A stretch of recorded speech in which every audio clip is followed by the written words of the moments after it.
What's up, everybody? Happy 4th of July weekend. And what better way to celebrate than with today's guest? A young man born in the country of Mali who immigrated from West Africa to the States when he was a teen, then becomes a professional soccer player, and now a U.S. citizen, and the very first Black person to ever run 3,000 miles across America. A truly extraordinary feat, eclipsed perhaps only by his incredibly inspirational positive vibe and another noteworthy accomplishment, a 4+ year run streak. In other words, this guy has run every single day without missing a single day for 1,500 plus days in a row. His name is Hellah Sidibe. He goes by Hellah Good on Instagram and YouTube. He is an endless font of positivity and inspiration. His enthusiasm for life, for running, and human potential is infectious, and he's here today. This conversation is a sheer delight, so hit that subscribe button and please welcome Hellah Sidibe.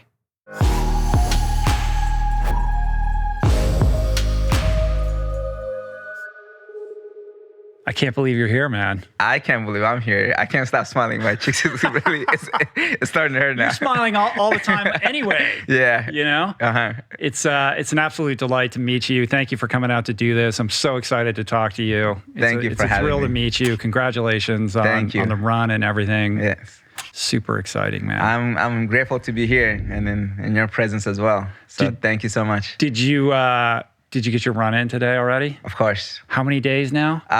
Today is day 1,500 consecutive days, actually, yeah. Today's 1,500 on the dot. Yeah, 1,500. Wow. Yes, yeah. No matter the circumstances, I got to get out there. Another reason to celebrate. Another milestone eclipsed. 1,500. That's unbelievable, man. Thank you. So many things to talk about. Of course, we're going to get into the Transcontinental Run and all of that.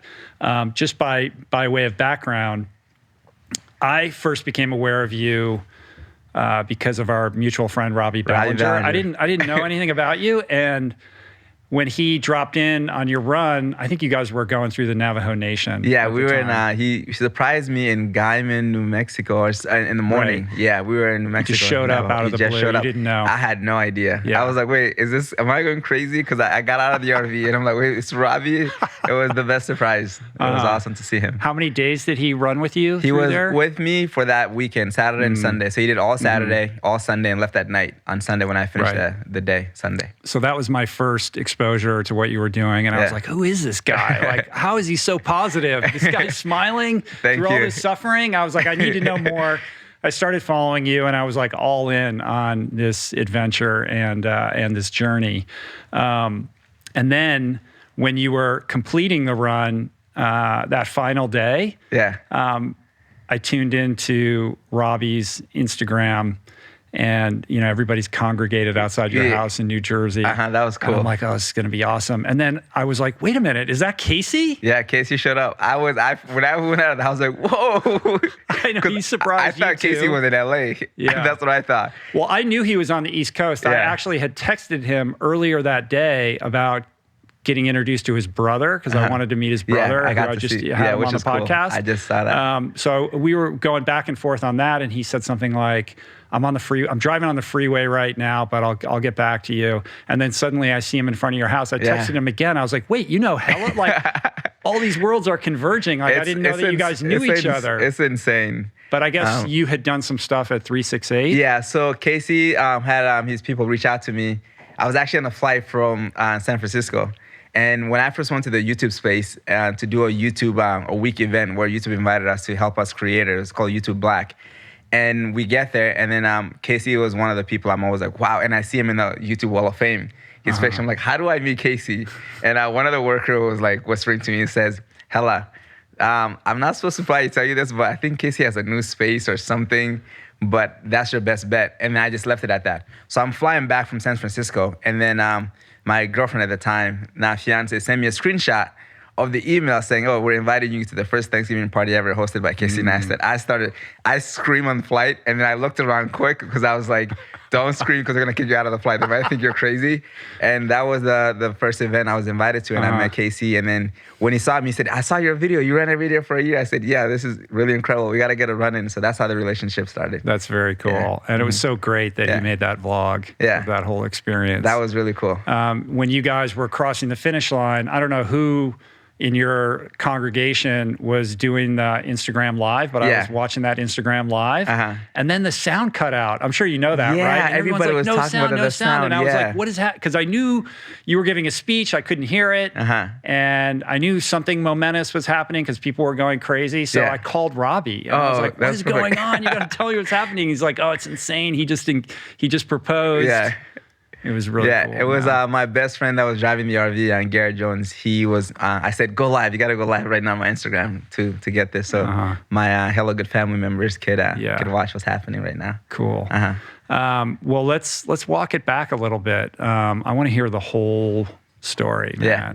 So let's start at the beginning, growing up in West Africa. Yeah, I grew up in West Africa, Mali. So Mali is one of the poorest countries in the world. People make less than $1 a day. But I was very fortunate to be in a family where they kind of hide everything from you. I had no idea as a child that I was living in poverty. So that's the best part. And you just live your life. The only thing they ask from you is you go to school, you take care of your schoolwork, and we play soccer all day.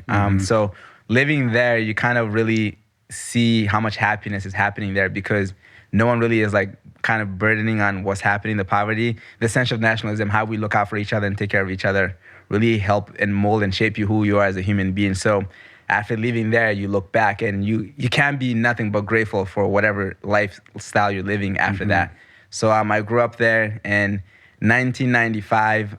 My dad was in the U.S. in Illinois to do his PhD at Northern Illinois University.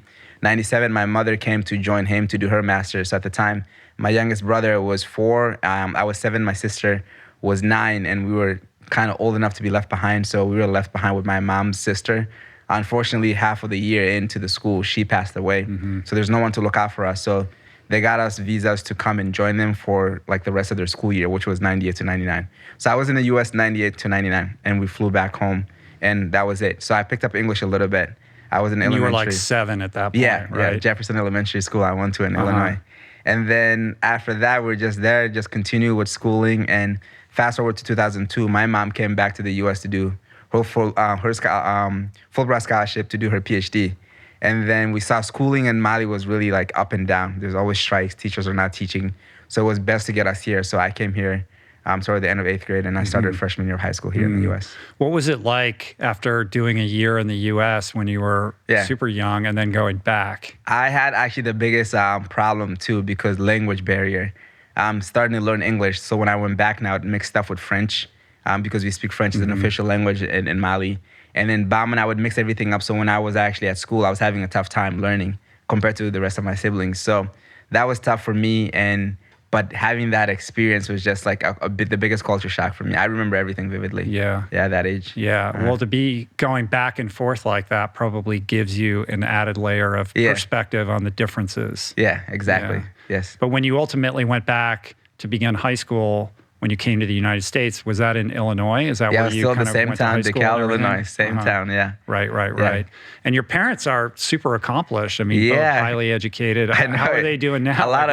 A lot of freshers. Yeah, both of them are retired now. And my mom was over 20 plus years as an English professor, dad also.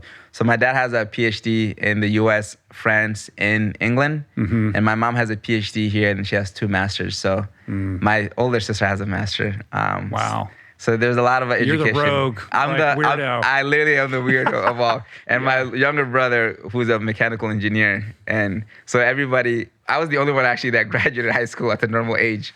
At age 18, where they were all graduating at 16. Wow. Yeah. Wow. So I was the athlete. Yeah. That's interesting. Yeah.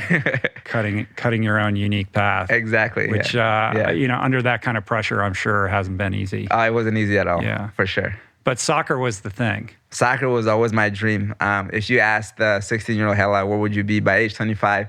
I had a goal in my mind to be playing in England for Chelsea FC. Chelsea was my team, and soccer was all I wanted. And I realized toward the end of high school that I can go to school for free. So I started taking it serious to a point where like my school grades was falling apart. And I was came to the realization, Hellah, you could be as good as you want in soccer, but if you don't take care of your grades, you're not going to go to college. So I started working well on both of it, and I was able to get a scholarship to go to University of Massachusetts. Right, and you played there. Yeah.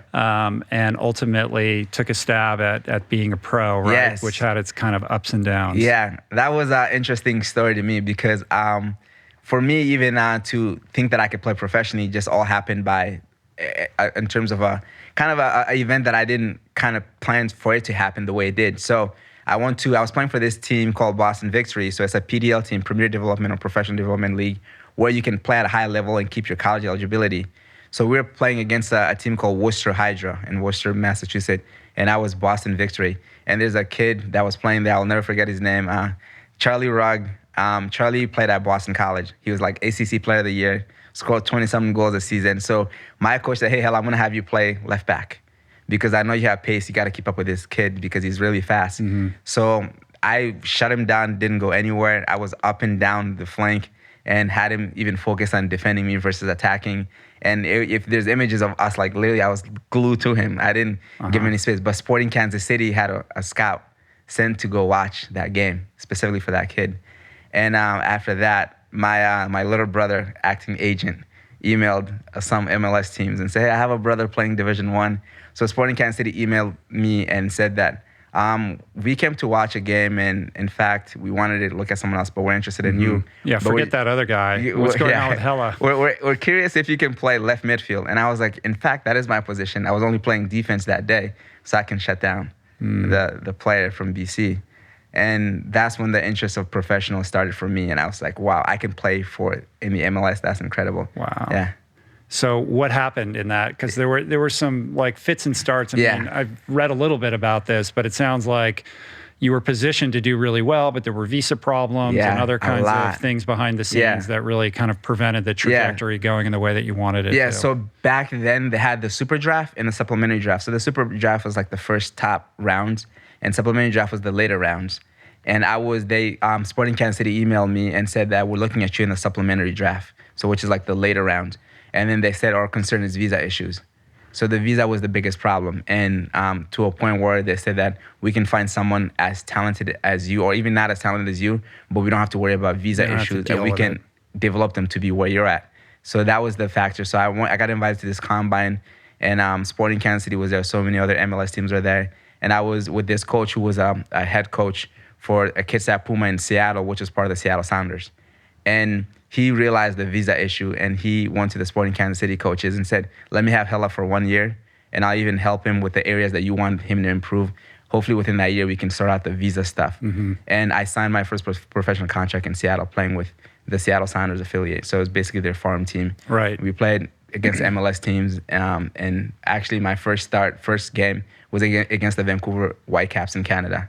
And I got to get my first assist. I missed my graduation for that, which was cool. But the visa issue was the biggest for everything. It's interesting because foreign nationals, there has to be a lot of foreign nationals who are kind of entering into the MLS system, right? So the immigration thing has to be something that they're dealing with all the time. Yeah, and there's a roster cap. I don't know if it changed until this point, but 8 international roster space. So out of like 22 to 26 players, only 8 players can be foreign. And I had this message sent to me by a coach in Sporting Kansas City.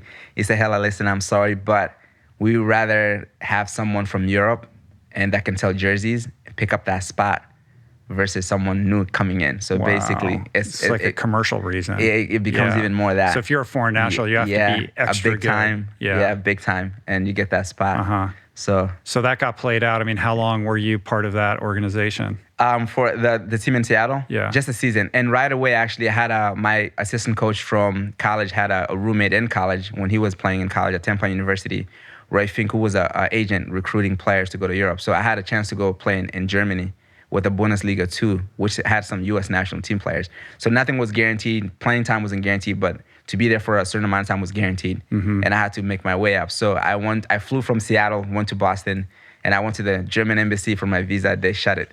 They said immediately, we're concerned you're not a U.S. citizen. Let's say you get to Germany, the season's over, your contract is done. Are you going to go back home? You're immigration threat in a way. You're probably not going to go back to Africa we don't want you to be an immigration issue in Germany. So they shut that down. Wow. Yeah, I was sad about that because I was really It has that. nothing to do with how good you are as a soccer player. No, it's something that's out of your control. And a friend of mine that got connected, well, he's a friend. We were connected. We were going together. He was a U.S. citizen, a goalkeeper actually from California. He went there, and I saw him living his dream playing in Europe, which is cool.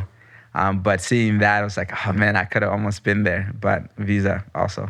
So you're a super positive guy. Yeah. That must have left you with a little bit of a bitter taste or some resentment, little bit, though, right? Yeah, it got tough for me at that point. You get to a point where you're like, you start pointing fingers, and some of the excuses I was making back then were very valid. I got shut down to play in the youth national team in the U.S. I remember I was invited to go to Sarasota to play with the youth national team when I was playing with the Chicago Fire, Chicago Magic back in Illinois. And they said, you got to go tell your mom to get you your passport. I thought it was that easy. I went, Mom, give me my U.S. passport. She's like, Hellah, it's not that easy. So all that start coming back into your mind, and you feel like you have zero control. So you get to a point where everything really bothers you. So, and then I was always a happy, exciting person, and that was really bothering me. At the time, I didn't know I was depressed, but if you were to ask me, then I would say to people, I'm just frustrated. So little things that never bothered me would start bothering me. And then now look back, I think I was really depressed. Back then. And I just got to the realization, which is with a run that made me feel like that, to a point where I was like, Hellah, what can you control now? What are you in control of in your life? Because those things you're not. So that's when I started taking responsibility and said, go do what you can do and focus on that. Put your energy there, not the areas you can't. And what really was control. that? I mean, when faced with the prospect of your professional career not panning out, what's next? I literally told myself one day, I'm tired of making excuses. I got to do something that I can hold myself accountable for. And then fitness comes to your mind. You're an athlete. And I said, Hellah, whenever you tell yourself you're going to go to the gym for a week straight, you go 2-3 days, you tap out. And I said, what is something that I'm afraid of? Running hit me immediately. So playing Division I, even at the pro level, running, I was always afraid of it.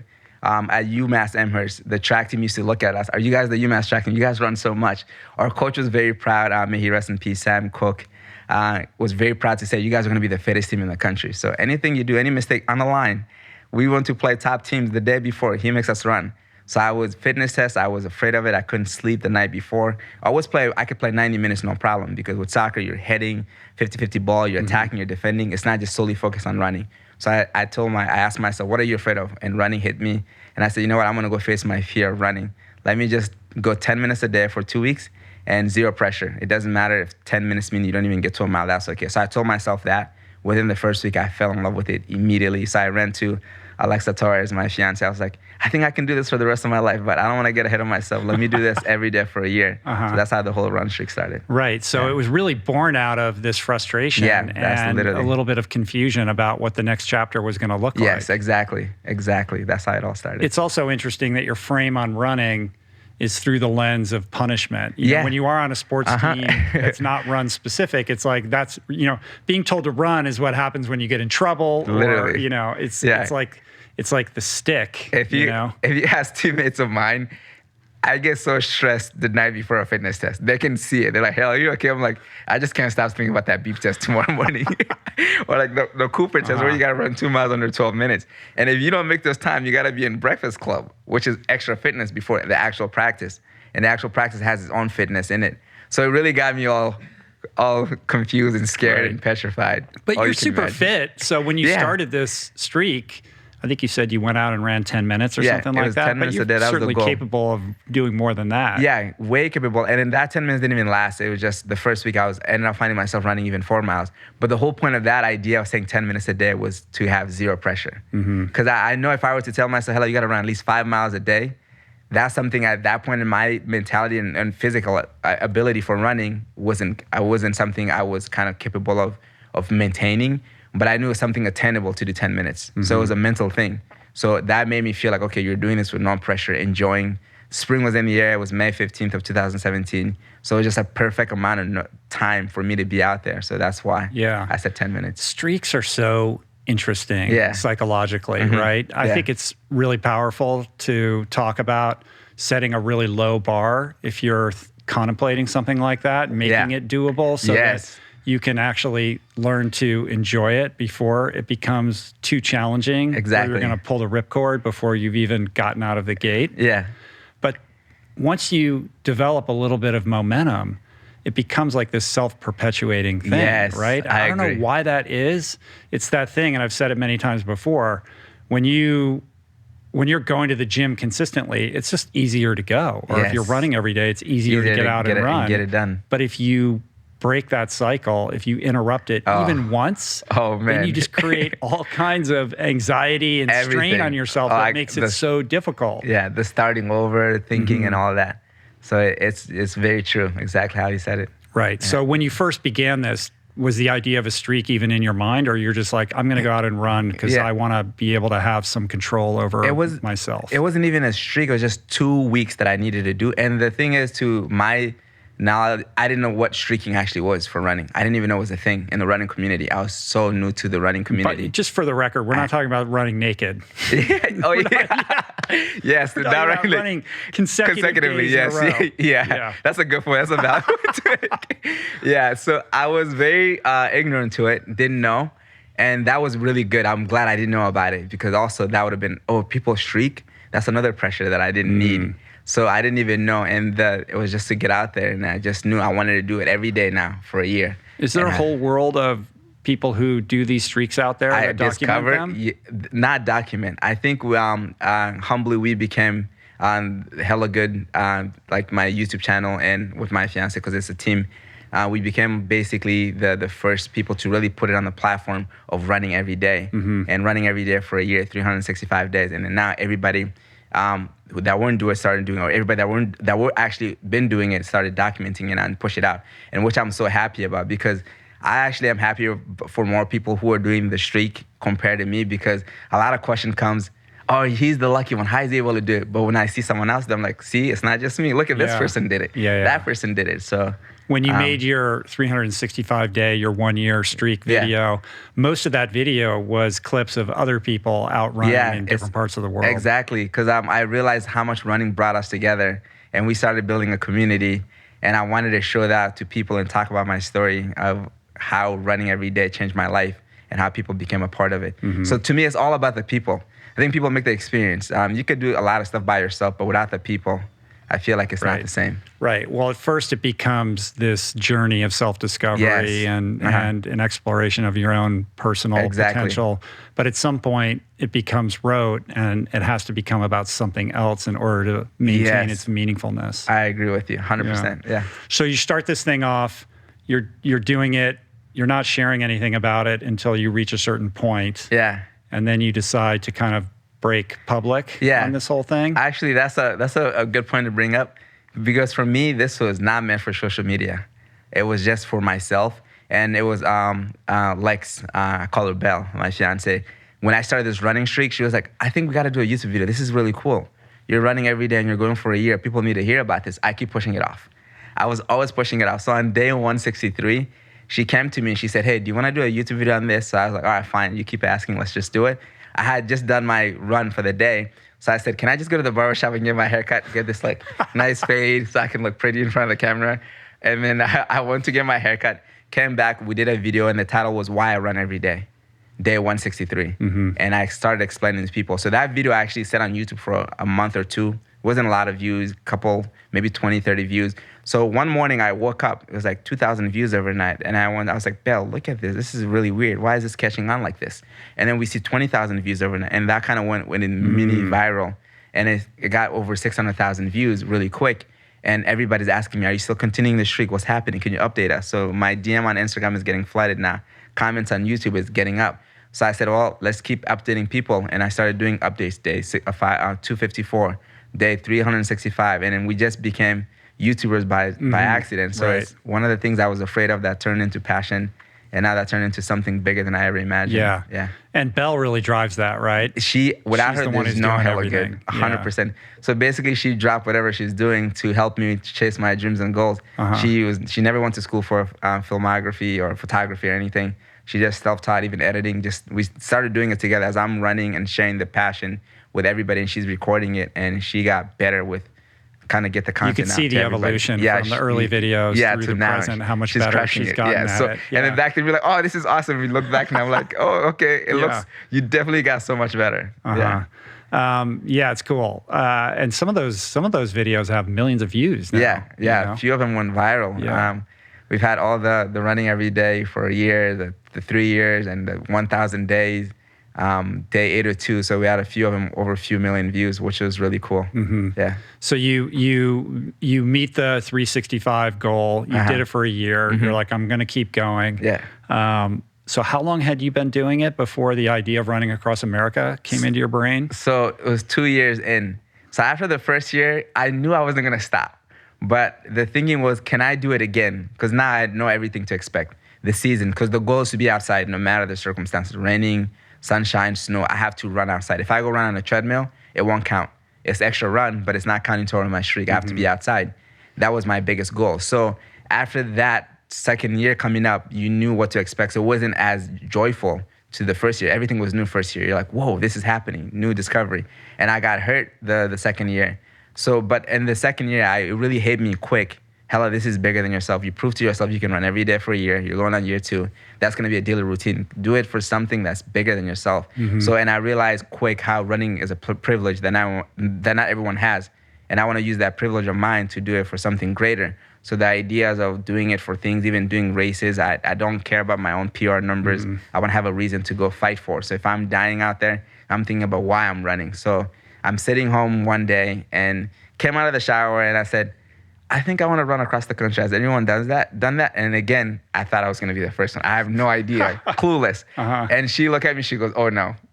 Because she knows when I try to do something now, at that point, I have to do it. And her, she's like, all right. She started doing research for me. And then that's when we discovered Robbie Balenger. Right. And that's how the idea of running every day, running across the country came up after year 2.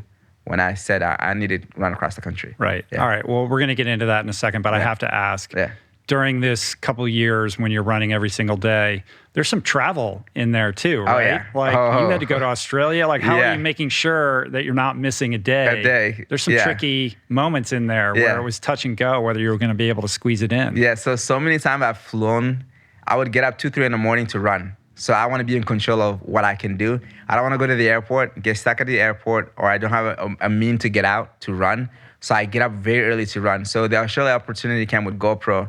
And I told GoPro, no, I'm not going. To Australia. Yeah. Right, yeah. And I said, I'm so sorry. This is great. But because of running, I can't break my streak. Yeah. Because of running, I met you guys. It's very important to me to run. And then to go to Australia is like 27 hours. I'm going to miss a day. So they find a way. They're connecting with the travel agent. So I set up the trip where I don't mess up my streak. So I had to take a little more flights than everybody so I can keep my streak alive. Flew to LA first and took a day so you could do a run? Stayed in LA and then on midnight in LA, the day before I went to Australia. So I got up at midnight. So it was the next day. It was midnight already. I kept everything at Eastern Standard Time instead of Western too because I didn't want to get advantage of the extra hours into the day, 3 extra hours. So I wanted to make sure I get the same 24 hours as I left. So I ran in LA, took a day. And the next day at midnight, I got up to run right before I went to the airport. Literally ran, shower, and ended up running to get to the airport because I almost missed my flight. So I ended up doing 2 extra miles that night to get to the international section of LAX. So now I landed in Brisbane. And Brisbane was, from LA to Brisbane was about 15 hours. And then when I got to Broome, immediately I got off the airport. We got to the hotel. I went to run again. So we're still in the same time zone. You maintained the Eastern time zone as the anchor. And the cool part about that is, though, it was still the same day in the East Coast, but just later in Australia, about to be into this following day. Right. So it was really cool. It's confusing. Yeah, it's confusing. I did a whole YouTube video to explain it to people.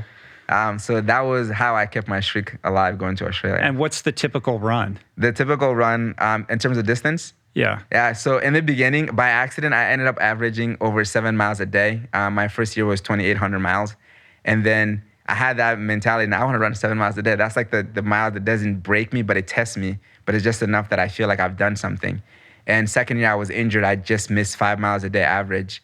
And then third year, I was averaging over 10K. And because of the Transcontinental, I averaged over 8 miles a day for the whole 4 years. So my favorite mile is going on a 7-mile run because it's something that kind of tests me but doesn't break me. The sweet spot. Yeah, it's the sweet spot. Is that what you did today? Today, no, I did 5 miles today. Okay. Yeah. All right. Maybe you have to get out and do two more. Before we can go out right now. Do you have your shoes?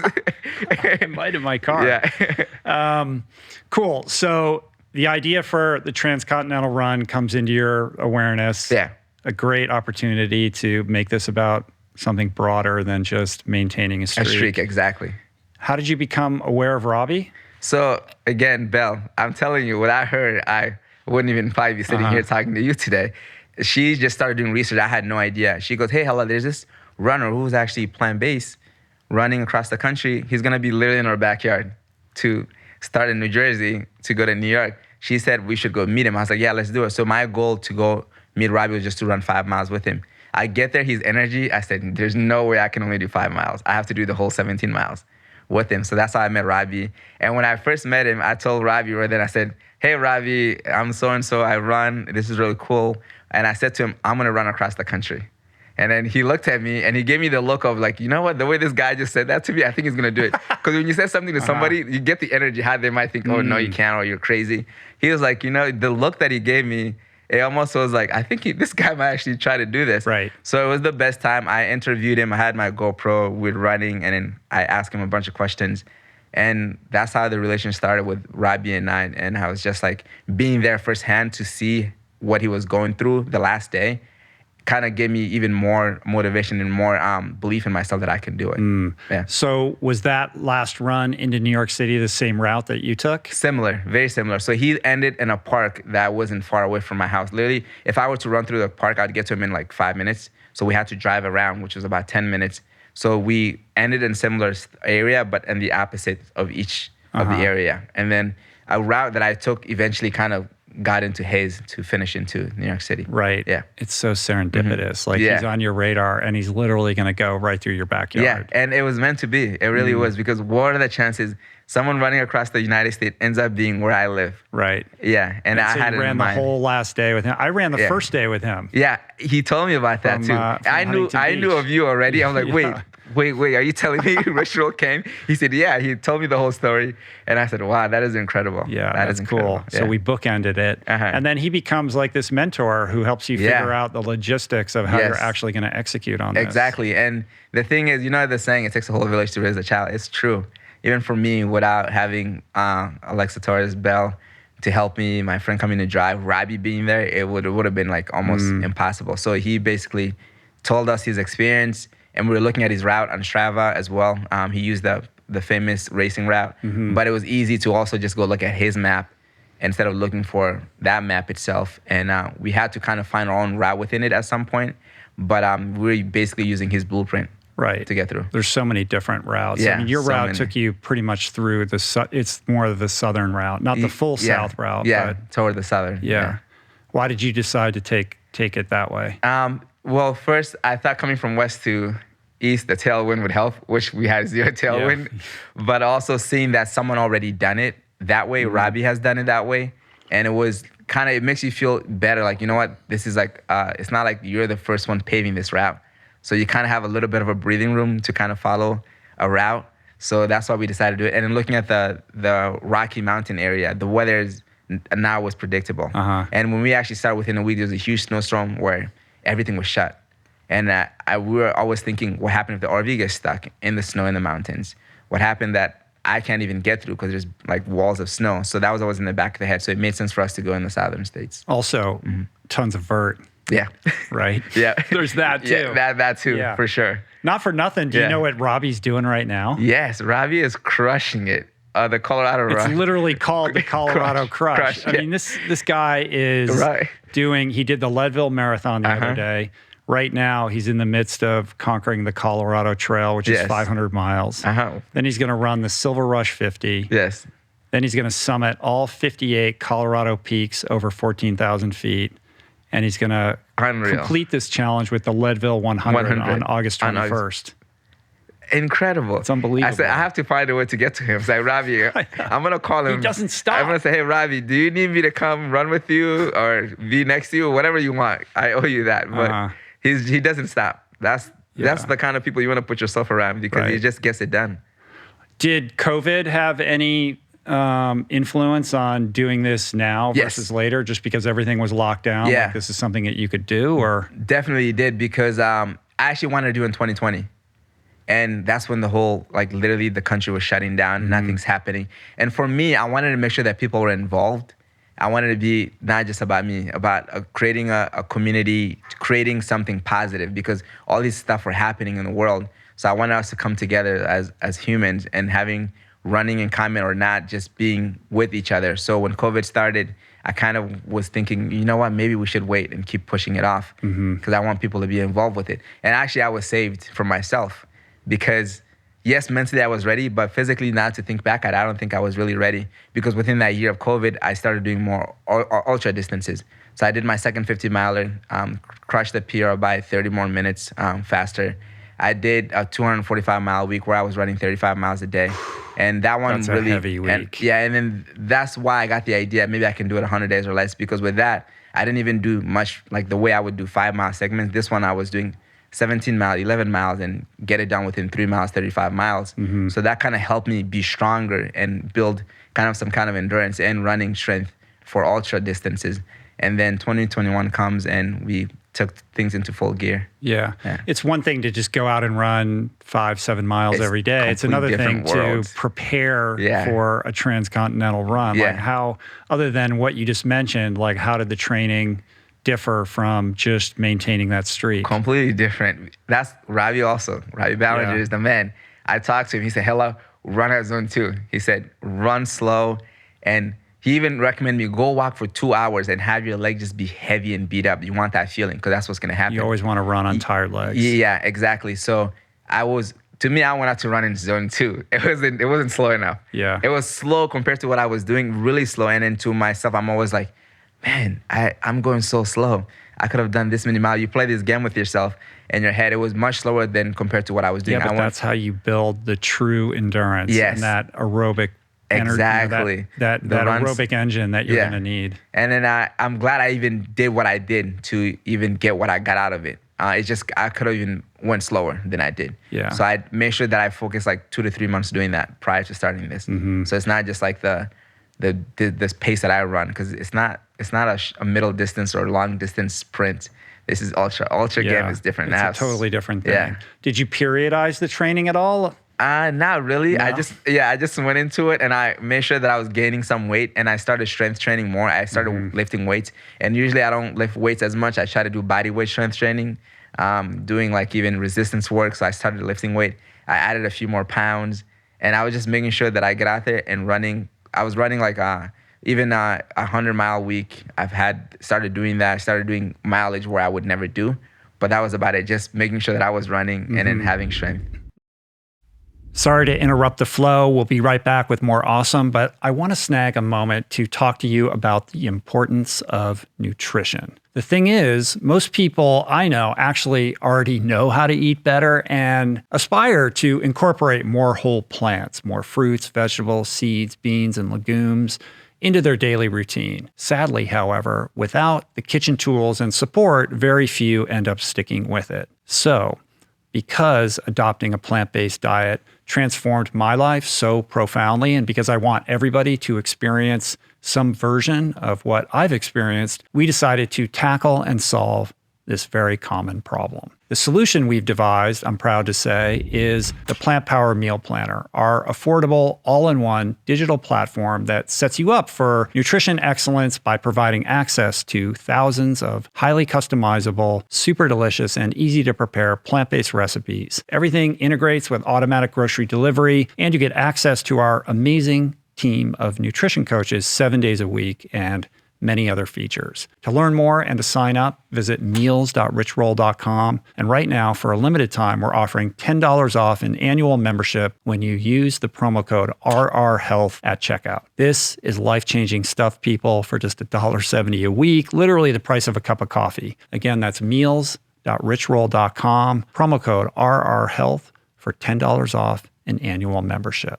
All right, let's get back to the show. It's interesting when you watch your videos, especially the one that you did on technique, like run technique. to see the change in the evolution in not just your stride, but like your body. Yeah, everything changed. When we see you crossing the finish line in New York City, you're like a skinny, lean. You look like a runner. You know? But in those early videos, you're like, this is a soccer player. A soccer player body with stubby legs. You know, and the whole thing. And it's amazing to see the body transformation. Everything changed, and just the natural kind of stride that you have. You're like, that guy looks like he knows how to run. Yeah, everything changed, and that goes in with time too. So I tell people, if you're getting into running, it's gonna eventually change. Just stay consistent with it. Yeah, everything changed. Losing the weight is just gonna happen. You just gotta make sure you eat as much as you can. And I remember actually last summer I was training for a 5K PR. So I lost weight just because just sweating a lot, just naturally. Didn't even plan on doing it. And I remember someone on my YouTube channel actually who has like a 10,000 something streak day. He lives in Michigan. I can't believe I'm blanking out his name now. He's like a good friend of ours, like on YouTube, always commenting. And he said, Hellah, you have a race body now. This is the race weight. So you just lose weight by just running. Yeah. So the idea is to try to get this done in under 100 days. Yeah, that was the But goal. Secretly, I wanted 85 days. 85. Yeah. You got it done in 84. 84, yeah. Which means how many miles a day? Just over 36 average. But the crazy thing for me to think about it, the first half, to get to the first half of the country, took me almost 50 days. The second half I did it in 34 days. Which showed how much I had to go through in the mountain. The mountain area is what really beat me up and slowed me down. I was talking to Robbie a lot, and he said, Hellah, my advantage was I lived in Colorado. I was always running in the mountains. I live in New Jersey, 92 feet above sea level. Yeah. My whole almost 3-4 years of running every day, my elevation gain, I don't think total was more than 4,000. Right, all pavement, no hills. And I call those hills now speed bumps. I don't think they're hills. They're not at all. So you went through this acclimation phase. Of having to get fitter while also your body trying to, get used to the pounding and the vert and the different types of weather. I know your feet like swelled up and all kinds of stuff. Everything, you went from like a size 10 to an 11 and a half. Yeah. Wow, man. Yeah, and then knee was swelled up, ankle was swelled up, and shins were flared, blisters everywhere, and the running in there. And me, I went in, Robbie warned me too. I've had warnings. And you kind of like, you learn your lessons. He told me, Hellah, get these sticks, checking sticks. Yeah. So I was laughing. I was like, poles. I said poles, yeah.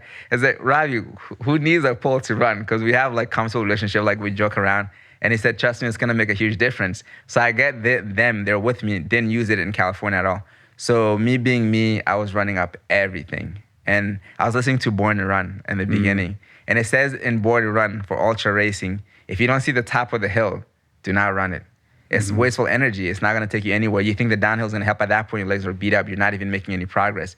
So I was running everything up. That's when I messed up my knee.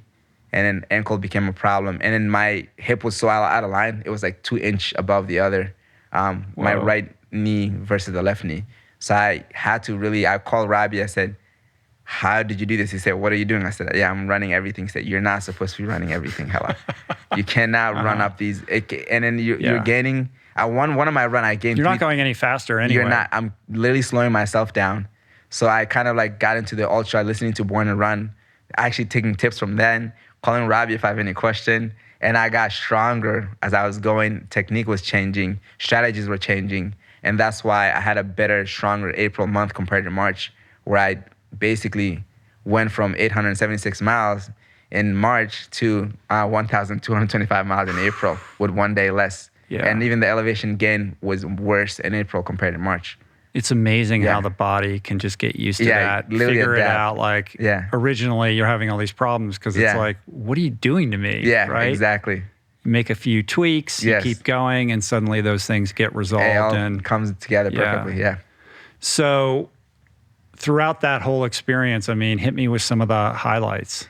Yeah, the best is like going through the Navajo reservation in New Mexico was incredible. So the message travel, if I meet somebody, by the time I get to a different part of the reservation, they already know I'm coming because someone will say something. They're all talking. And people are getting ready for gifts. Someone has made me a necklace. They were getting feathers, has a gift, like telling us what the meaning behind it.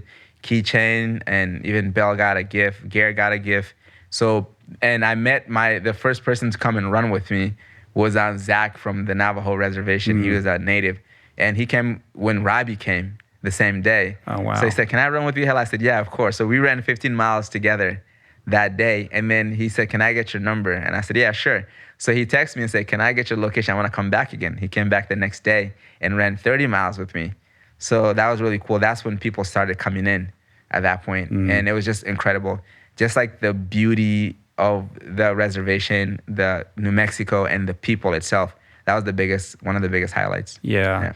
Do you have to, I remember talking to Robbie about going through the Navajo Nation. I mean, it can be tricky, right? Like it's not just a free-for-all. Like, do you have to alert them ahead of time? Like, hey, we're coming. Is it cool? Certain areas. Permission. Yeah. Just, sort of shake the hands and make sure that, sort of. Yeah, we didn't have to deal with that much, but there was one time that a lady stopped us and told me, you got to wear a vest. You can't be running on the roads without wearing a vest. So I only would put on my kind of safety vest at night, reflective vest at night, so I can be seen by cars. But during the day, she's like, you got to put this on. And she explained to me about people drinking and driving. You don't want to get hit. And she was like, you have no choice. Like, she's like, do this now. So with respect also, we're like, well, it won't hurt me. It's just extra safety. So we put it on. But there's been areas where we've got invited to use people's land to have an RV park overnight. Yeah. Yeah, because there's nowhere to park. It's not safe. And then those are open land that people own. So they're like, we had a gentleman say, hey, can you come in? You can come and park your RV overnight because I have no use to that space. You can. And was it just you and Belle? That was the crew? Was there anybody else? So it was me, Belle, and Garrett, my friend. Garrett, yeah, right. So he was driving the RV. He would go every 5 miles ahead in the beginning. So Belle would be next to me literally, we're talking about 8 to 14 hours a day in a support car driving a RAV4 or a crossover, where she would be the one doing the direction. I'm not good with direction. She'll tell me, turn when you get to this area, and I'm like calling her on my Apple, like, hey, what street am I supposed to be turning? But she's next to me for that, and like fluids and any snacks or food I need, and also for safety too. Safety from dogs and some people as well, because I had some people. Yeah, I want to talk about that. Also shooting, editing, and getting content. To the social media the whole time as well. Yeah, doing all of it. So I think if you were to ask me even now, who had the hardest job, I said she did. Yeah. Because my energy just had to be solely focused on running and just fueling myself, eating and running. Hers was like everything. She basically held everything together. She really did. There's an illusion that if you're crewing an ultra event, that it's chill. You're just in the car and you're just listening to tunes, but it's full court press. I don't think there's so any much time. to do. There's so much. You have to be thinking ahead. You have to be thinking about tomorrow. Where are we going to get food? Do we have ice? Anticipating what your needs are going to be. And also, you're going to be so exhausted that you're not the best arbiter of what you need. Like, exactly. This guy needs to drink. He tells me he's not thirsty. You got to force yourself on him, all that kind of stuff. Yeah. To a point where I was thinking, make sure that she is not stressed. So my goal was to make sure that she is good, because if she's not good, I'm in trouble. So any little thing that's coming up that I could see could end up being bad, I make sure that, okay, are you good? Are you good? Are you sure? She gives me the thumbs up. Yeah, she's good. So we move on, because without her, I would have been in trouble. I'm sure you've heard the trope that you should never have people you care about crew for you for these things because it gets dicey, it gets tense. You're a very optimistic, you've got this sunny disposition, but I would imagine you were in the pain cave quite a bit. Like, did you ever, break character and go into that dark space? Actually, I tried, and I don't think I did. So what really helped me before this, I told myself, Hellah, anything that happens, any hardship that happens, you have to accept this, because that's part of this. Even if you haven't done it, you know something is going to come. So the fact that I accepted that, so my thinking was always, when something happened, Hellah, soul for souls, think about that. The reason to doing this is much bigger than anything you're going to go through, whether that's pain or anything, any little problem, hiccups. So I will always remind myself that, and I'll do my little gratification in the morning when I'm doing my first mile, just telling myself that. So I always kind of stay away from that. And we did really well together as a team. We really never stepped on each other. And in fact, she kept me in line, like, you have to eat. You don't want to do this? And she'll listen to my problem. Anything like, oh man, my legs, I don't know if I can make it to 30 miles today. She'll listen to me. I remember one day when I really realized she's going to not take anything easy on me, when I had to do 47 miles. We started the 47 miles. I get to mile 40? I had 42 miles in, 40 miles in. I had 6 miles to go. And it was night pitch black. I look at her. I'm like, yeah, I still got 6 miles to go. I don't know what to do. In my mind, I'm hoping she said, just do 3 more and we'll call it a night. She goes, it is. She literally looks at me with no smile, with a serious look. She goes, it is what it is. We got to get 6 in. If that means it's going to take you 2-3 hours, we got to get 6 in. And then I was just like, oh, you're not getting out of this, Hellah. Start moving now because you're wasting time. So she wouldn't let me kind of cave in.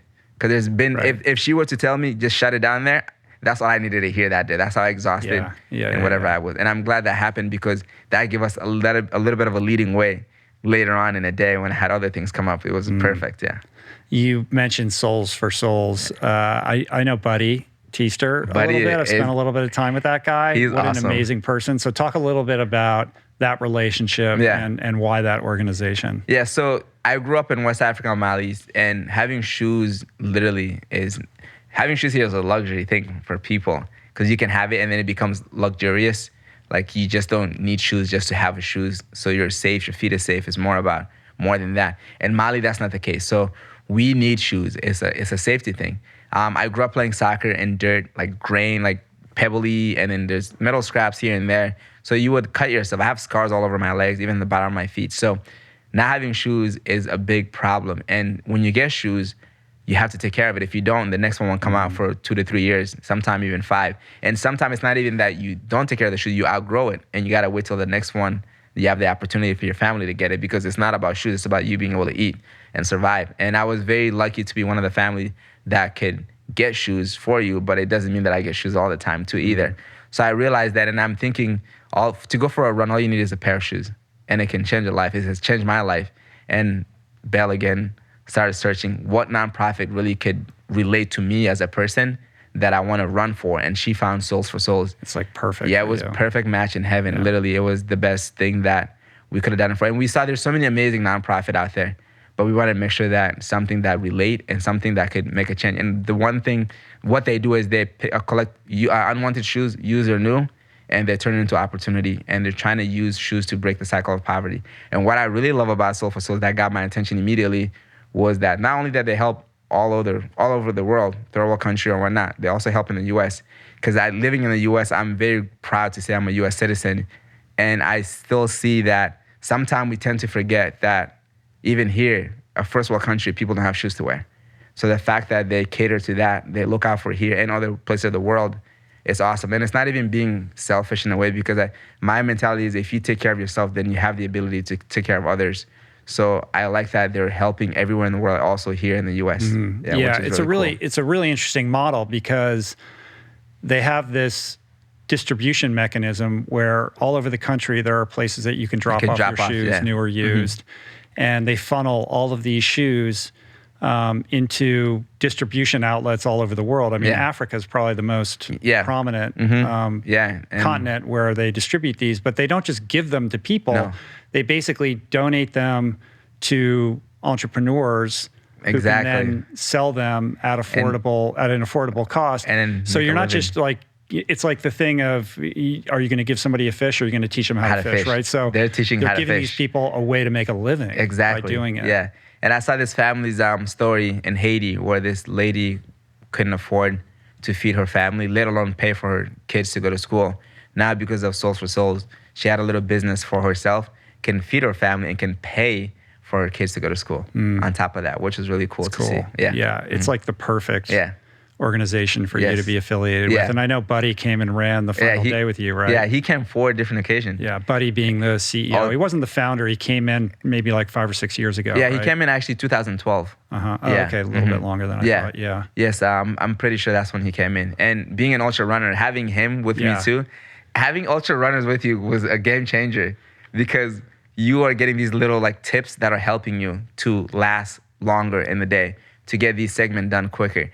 And they pace you very well. And pacing doesn't mean to rush you to go faster, but they pace you where like these little idling time and things that you waste, you don't waste these anymore. And did you have a bunch of ultra runners dropping in on you throughout the whole thing other than Robbie? Robbie, Buddy, Noah. Noah was an ultra runner from Pennsylvania. there was not many ultra runners, but a lot of runners. People actually are running, and people who weren't running and they came out to put their body through uncomfortable situations to help you. It makes you feel really grateful that people are doing that for you. Yeah. Well, you've had other mentors as well. I watched a video where I think maybe Gymshark produced this video where you did a Zoom call with Ross Edgley. Oh, yeah, Ross. Who's like the best, Ross, right? Yeah, he's from the English channel. Yeah. I mean, he's a friend. That guy. I mean, talk about another beast who's also just a font of positivity at all times. And he said something really interesting to you, which is that from his perspective, the differentiator was going to be Belle. Yeah, like he was right, and he was right about that. He was right? 1,000. Yeah. When he told me, I knew that she was going to be a big help no matter what. But he was like super 100% right. It was just without her, I don't even know. Yeah, that's the difference between. I think we might be still on the road right now, so trying to get back to. She didn't come out with you to LA, did she? No, she didn't. Yeah. I would have liked to have met her. We'll meet up for sure with her one day. Well, it's one thing, I've had Robbie on the show, obviously. I also had Ricky Gates on, who shared his experience running across America, self-supported, which is a very different thing. But a key difference here is that these are two white dudes, right? And they're out there, they're vulnerable, they're in parts of the world, and they're in so many ways, if you're going to do this, you're relying on the kindness of strangers, right? Yeah. As far as I know, you're the first Black person to do this. To do this solo, So I did research to figure out. So back in I think 1928, there was these, I think it was 3 or 4 runners, I'm not sure. So they were running across the country, but they were doing a relay. So it was and there used to be a race. Yeah, it was like a race. Long time ago. It's literally called there were Black dudes that Race did that, America or something. Yeah. Yeah, they're actually kicking out some of the Black runner or color runners. They're like, you're not doing this. But they did a thing where it was a relay. So like, let's say me and you did a relay together. You do a certain amount of distance. So I'm the first solo Black person in the history of the country to run from LA to New York City. Did you know that going into this? Going into it, I had a conversation with Robbie. Robbie actually brought up to me, say, Hellah, I don't know, I think you might be the first. I haven't seen it. And Robbie was making sure he's doing his research. So we don't come out and make such statement and it's not true. But I started thinking about it as I was going, and that's when I kind of got a little nervous with some of the things that's happening in the country. So I asked Robbie, so I called him one day, I said, hey, what was your biggest fear? So in my mind, I wasn't even thinking anything else, but I was just thinking about being a color person. So he was telling me about the dog situation right away. And I brought up the whole, like, should I feel not safe for who I am? And then I knew that was something that I was concerned of.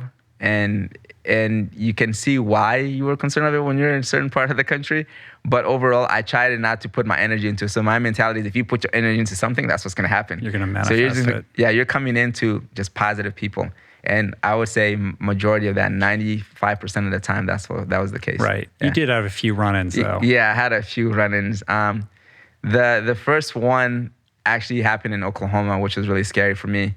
So when we were in California and Arizona, I've had these awesome police officers.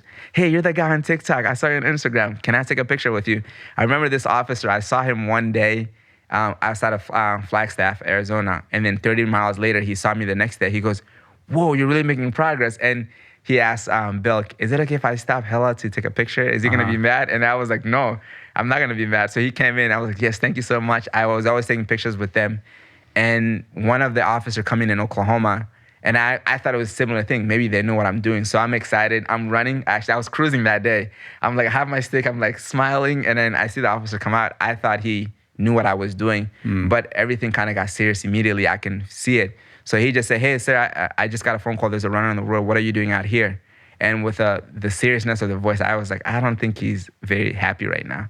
And immediately, was it a busy road? I mean, a charitable interpretation would be that, like, why is this guy out here? Like, it's unsafe. It was in the middle of nowhere, not much traffic, to a point where, like, Belle could be next to me for most of the time. If anything, she's a little behind or a little ahead. It wasn't that busy. It was in the middle of nowhere with the next time being 5 miles ahead of me. And immediately he said, I got a phone call. There's a runner. What are you doing out here? What's the point of this? And I said, oh, I'm actually running across the country. He said, for what? So what got me scared when he put his hand on his gun? And then, there's like a clip. And then, the little buckle. So I started panicking, and I put my stick up. I said, oh, this is just a running pole. It helps me get up the hills. And see, I'm wearing my safety vest. I want people to see me. I'm doing it for a nonprofit. And I just started telling the story. And I started waving Bell in. And I was scared to wave Bell in early because I didn't want him to think that You're I'm calling getting somebody I'm getting else. help. And now he has to be protective of himself. So I was scared. So I kind of waited even a little longer to wave her in because she was actually thinking later to find out. She thought it was just an officer just seeing if I was okay, or because it's been the case. And then I see these couple far, and these two couples. And I was like, this is weird. I think they're waiting for me. So they got impatient with my interaction with the police officer. At that point, he was asking, can I see your ID? I said, well, my ID is in my RV 5 miles ahead. I got to get to that. And then he said, what's your birthday? Give me your name. And he just started asking me all these things. He was a little annoyed. But these couple came in, these white couple came in, and they're like, are you Hellah? Or son told us about you. We were tracking you down. We want to donate. They had money for me. They wanted to take pictures. Then I see the officer buying into the story. I can just see, he's like, oh, he is actually doing this for real. Like, you literally can see it. And I was like, thank God these people came in so they can attest to what I'm doing because they've been tracking and following me.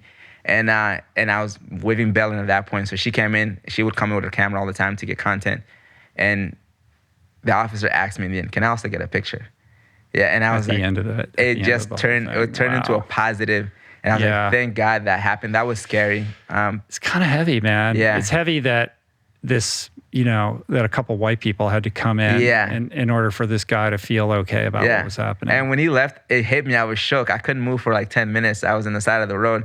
I was like, wait, because I just started thinking, why was he touching his gun?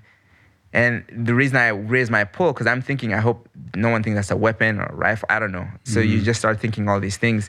So I was shook a little bit. And that was tough. And also, around in California, I had this lady. I think the lady was a little cuckoo. This lady goes by in a Jeep, and she offered me water. She said, hey, do you want some water to drink? I said, oh, no, I'm good. Thank you. That's my support car, actually. I got my water in there. And this lady also is coming out. She was screaming at that car for offering me water. And then she goes, what do you think you're doing? I said, I'm running across the country. She said, for what? I said, for a nonprofit called Souls for Souls. She goes, well, that's bullshit. You're about to get cut up now. I was like, wait, is she joking? So I was like, Belle, wait. She's across the street. I was like, Belle, wait. I don't know if she's joking or not. Unlock the car. And then I'm across the street, and she's on the other side. And she started charging, sprinting. And there's a gentleman next to her. She's like, come. I thought it was her boyfriend. She's calling her dog to come. So I just sprinted into the car. And Belle did a U-turn. It was the fastest U-turn I've ever seen her do. And we just whipped around, and she started to chase the car. And I see her I'm turning around. She's chasing the car. And she couldn't keep up. So I was thinking in my head, there's no way she can catch me right now. My leg was good enough to run faster than her. But I'm like, if she has a weapon or a gun, I can't outrun that. So we call an officer, and we waited 2 hours. The nearest officer was like almost an hour away. So we waited 2 hours. Officer Liker, that was her last name. She's so cool. I was like, oh, Liker, I like that last name. She came and escorted us. And by the time she got there, they were gone. But we just wanted to be safe and to get through that area. So that was in California. That was in California in the beginning. God, and a lot of people were warning us to be careful there. Yeah. And last sad story, I don't like to talk about sad stories so much, was Missouri. Missouri was one of those states where it was, to begin with, I was already like, I don't like Missouri because there's snakes. Literally, people were asking me, have you seen any snakes? I was like, no, there's snakes nowhere. And we get into Missouri, snakes on the side of the roads, on the grass, everywhere in front of you. You can see roadkill. It was really sad to see that. So I'm like, I don't want to. One of them jumped in front of me too, and I panicked and screamed and just took off. So that was already in the back of my mind. I'm running. I'm like looking at the side of the road. I hope there's no snake. And I go by Owensville High School, and school was just getting out. It was around 2:40 p.m. All a bunch of kids pulling out of the parking lot. So me, whenever I see cars, I would always wave. Like I said, just give good energy. Some cars won't they move so far over, even over the white line, you feel like you're gonna get hit. So I'm always trying to keep tight and also waving at people. I'm here, but also, hey, hi, how are you doing? And I see this truck pulls, and then it was a bunch of teenagers, bunch of boys in the back of the truck. And the pickup truck has a window that rolls down in the back windshield. So I saw one of the kids stick their head out and call me the N-word. I was so shocked. I was like, wait, did this just happen? So I'm just like, come on, what was the point of this? So Belle across the street thought they were gonna hit me because sometimes that happens. So she just honks all the time to warn people. She just thought it was one of those. And the kid ducks down and floors it and just took off. And I'm pretty sure her parents saw it because she definitely felt bad. She came back around to wave at me and basically say, hey, I'm sorry that happened. So that happened in Missouri. So that was really, and I got flicked off a little bit in Missouri prior to that. So that was not a fun day in Missouri. Yeah. I'm sorry that happened. But overall, people were charitable and what I realized awesome. There's so many more good people in the world than bad. And it makes you feel like we have a promising world because so many awesome people that don't even know who I am are offering me water. They're offering me rides to a point where like I was denying rides. One lady comes to me and say, well, I won't tell anybody. And I was like, no, that would be cheating. Like that's how good people were. Bringing Gatorade. They're like, well, I saw you. I'm like, you're not just running a few miles. It looks like you're going somewhere far. So they were bringing me water and so many good people. So many. Yeah. Did you watch Ricky Gates's documentary, Cross Country? No, I don't know if I saw that one. You got to check it out. Yeah. I mean, because he was doing it self-supported. Yeah. He was the one holding the yes, I saw it. Yes, I saw it. Mm-hmm, I did. And so much of that movie, it's not about like, it's less about the running part, and it's so much about these encounters that he has with all these people along the way. And there's like one guy who wants to give him money, and like and part of the impetus for him doing that run when he did it was, you know, being this like liberal progressive guy who grew up in Boulder, you know, in Colorado or whatever. Oh yeah, he did a Transamericana. Yeah, exactly. I saw the whole. I watched. I watched that so many times. Yeah. He wanted to really get a feel for what America actually is outside of your Twitter feed or what you see in your respective, you know, information silo. So I'm curious, you know, outside of these bad experiences that you've had, like what your take is on the temperature of America. Like we're going to share this on July 4th weekend. We're celebrating America. America is in a situation right now that I would characterize as transitionary at best. Like we're very divided. Yeah. And we're struggling with our ability to communicate with each other effectively. We are, you know, there are different worlds out there that see things very differently. And it's easy when you're staring at a screen and kind of taking account of what people are saying online to form an opinion of what's actually happening. It's a very different thing altogether to be like, I'm here on the ground and I went all the way across America and I had conversations with all of these people. And this is what, you know, my perspective is as a result of having had that experience. I think 1,000% America is much better than we see on social media. 100%. I really, like, it's just there have been many days where we're so filled with love and you really like to feel love, like it's the energy. We're literally sitting in the RV in awe. Like, wow, this just happened. We saw a biker go by and then she asked Garrett in the RV what I was doing. She baked vegan cookie, make sure it was vegan because she wanted to research on me and came in to even tell us the ingredient too so we can trust her. And came in and found us at a rest stop in the Navajo reservation. And she was a doctor or a nurse. There's people giving, like you said, money, literally giving money. Oh, you're doing it for this, here's money, here's cash. And it's so much more better, it's so much positivity and love and caring that I personally felt than I saw from being in New Jersey. And being there, you see it for yourself. And you can see some of these people don't even have much and they're still trying to make effort to make me feel better, to donate, to support. Someone was even say, hey, you look like you can have some lunch when I was running across the country. I was like, no, I'm good. And he said, just take it. And I said, you know what? I'm going to donate this money exactly to the nonprofit I'm running for. And he goes, it's perfect. Never seen me, doesn't know who I am, what I do, but they just wanted to help. And seeing that, that's what I said, we have a really promising future. That's cool. Yeah. That's encouraging to hear. It's beautiful. It is. And I said 95% of the people, 97 that we've run into, it was all nothing but positive energy and love. Different background, different race, different gender, or whoever had they want to be accepted as. But you just felt like you were just one. And I would ask people questions that comes and run with me. And I realized we're all the same. We all have the same goal. We have passion, dreams, and goals we want to accomplish. We want to be able to take care of ourselves, our family, and friends. And it's just in a different way. So I think we are doing a lot better than what we see right now. That's to my personal opinion. So, man. Yeah. I hope so. Well, talk to me about the vegan diet thing. It's a whole other like layer to this story. So me going vegan over 5 years now. It's 5 years late February. So Belle went vegetarian a year before. We watched Earthlings together. She's bawling her eyes out. She said, I can never eat animals. So she went vegetarian. So I grew up in West Africa, Mali, where I've seen people sacrifice cows, sheep, and even was part of holding the legs for it to happen as a child. They make you do that. And you're basically forced into this culture of meat eating without even having a choice to. And that didn't do anything to me, watching Earthlings. And then when I went back to look at it, I'm like, man, I was sick to watch this and not change my life. I was even sad watching it. But fast forward to a year later, she wanted me to watch this documentary called Forks Over Knives. So I said, let's just do it. I got to start listening to her because every time I listen to do something, it ends up being amazing. And we watch it with Why is that? I don't know. She's just amazing. She's incredible. So 20 minutes into Forks Over Knives, I remember this vividly. I looked at her with my mouth dropped. She goes, are you okay? I said, I don't think I'm okay because I don't think I could ever eat meat for the rest of my life, but I'm scared. I don't know what to eat. And she said, don't worry about it. We'll figure it out. So we went vegan together, cold turkey. So I made a decision right then on, I'm never eating animals, seeing what it does to people, seeing professional athletes being on plant-based and doing their stuff at the elite level, and I'm an immature. If they can do it at an elite level, why can I not survive being who I am and not eat animal? So I became vegan for selfish reason. And now it's more than that. It's more ethical for me too as well. So I'm glad it took that for me to realize what's happening in the world, even our climate, whatever. But the only thing I regret about going vegan, being plant-based, is I didn't do it soon enough. That's the only thing. Yeah, it's interesting. So you were doing it before the run streak. Yeah, the run when streak. you were still in the professional soccer world. Yeah, I actually, right when I turned vegan, I went to play in Oklahoma City for the Oklahoma City Energy. They're in the USL, the lower division, just the division below MLS. And I got there, I used to get kicked out of practice.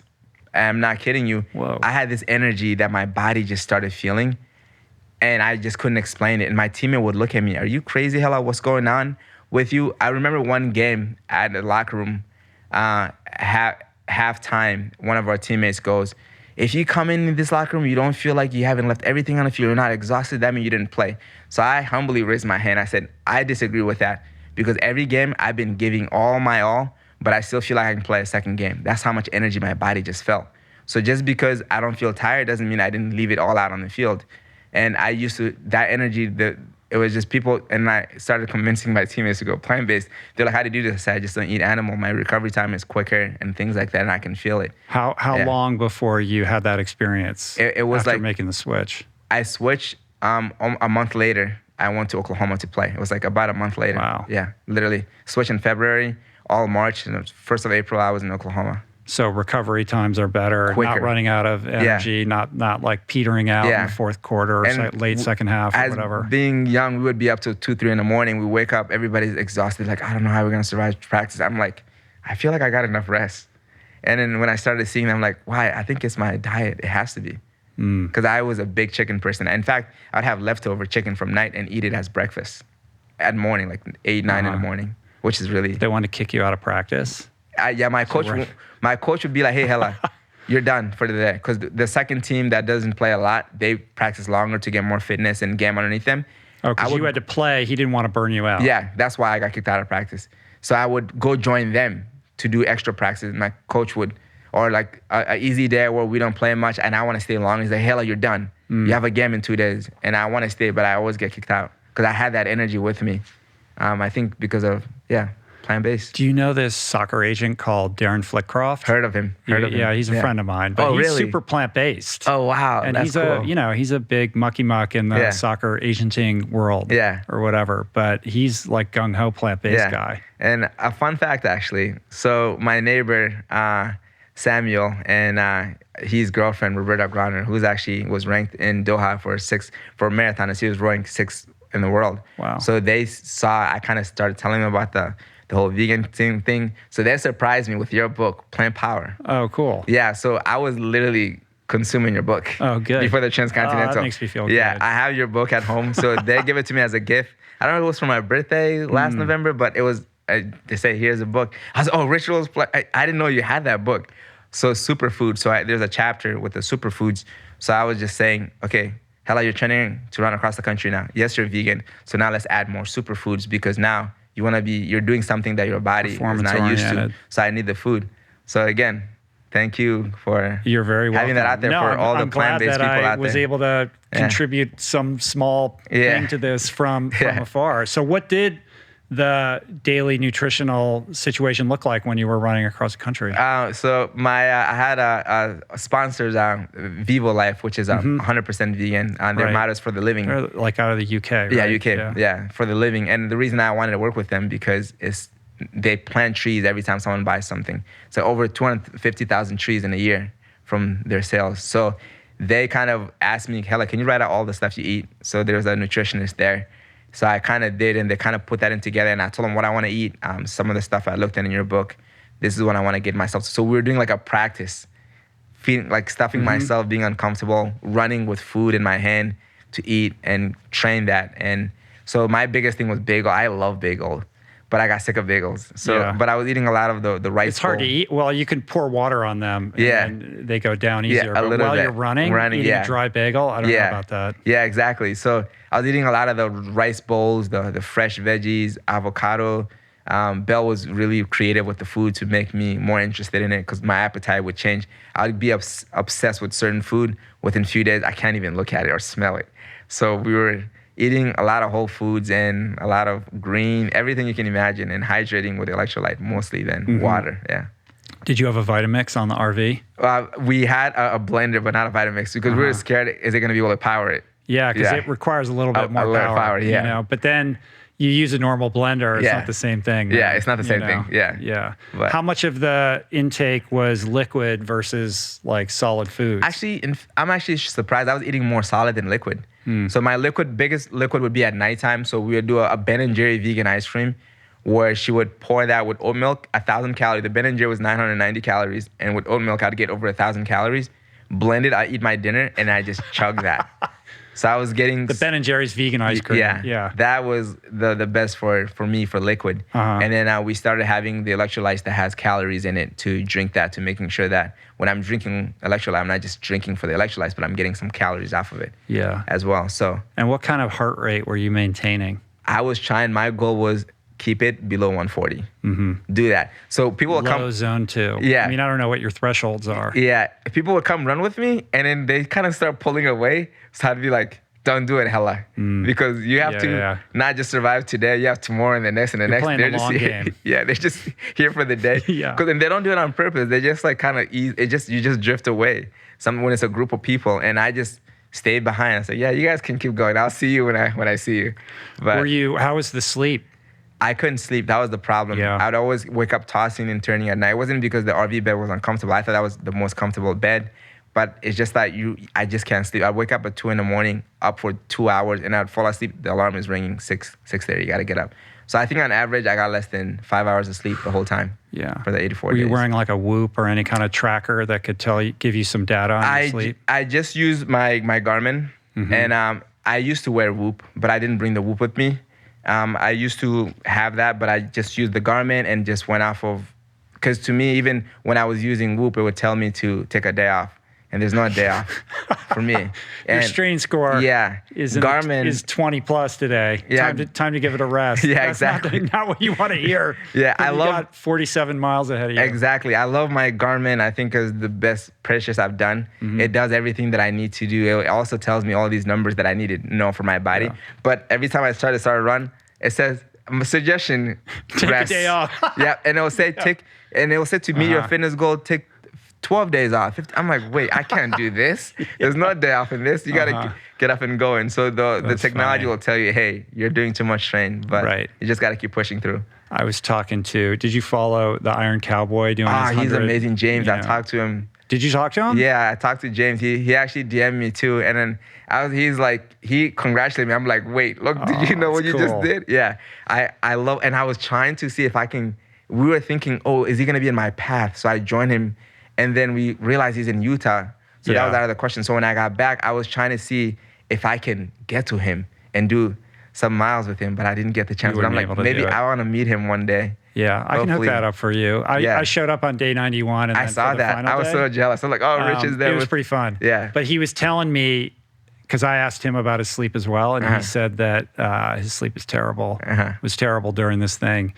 he would have night sweats and night terrors, and he would sleepwalk like he was all jacked up. Like he's like, I never have nightmares or night terrors, but it was like a really weird thing. So even though he would be flat on his back, he wasn't really actually sleeping because his body was so traumatized by what he was putting it through. In shocks for me too. Yeah, I can't even imagine for him because he's just incredible, doing all that, getting up and repeating. And you know what's fascinating to me about what he did?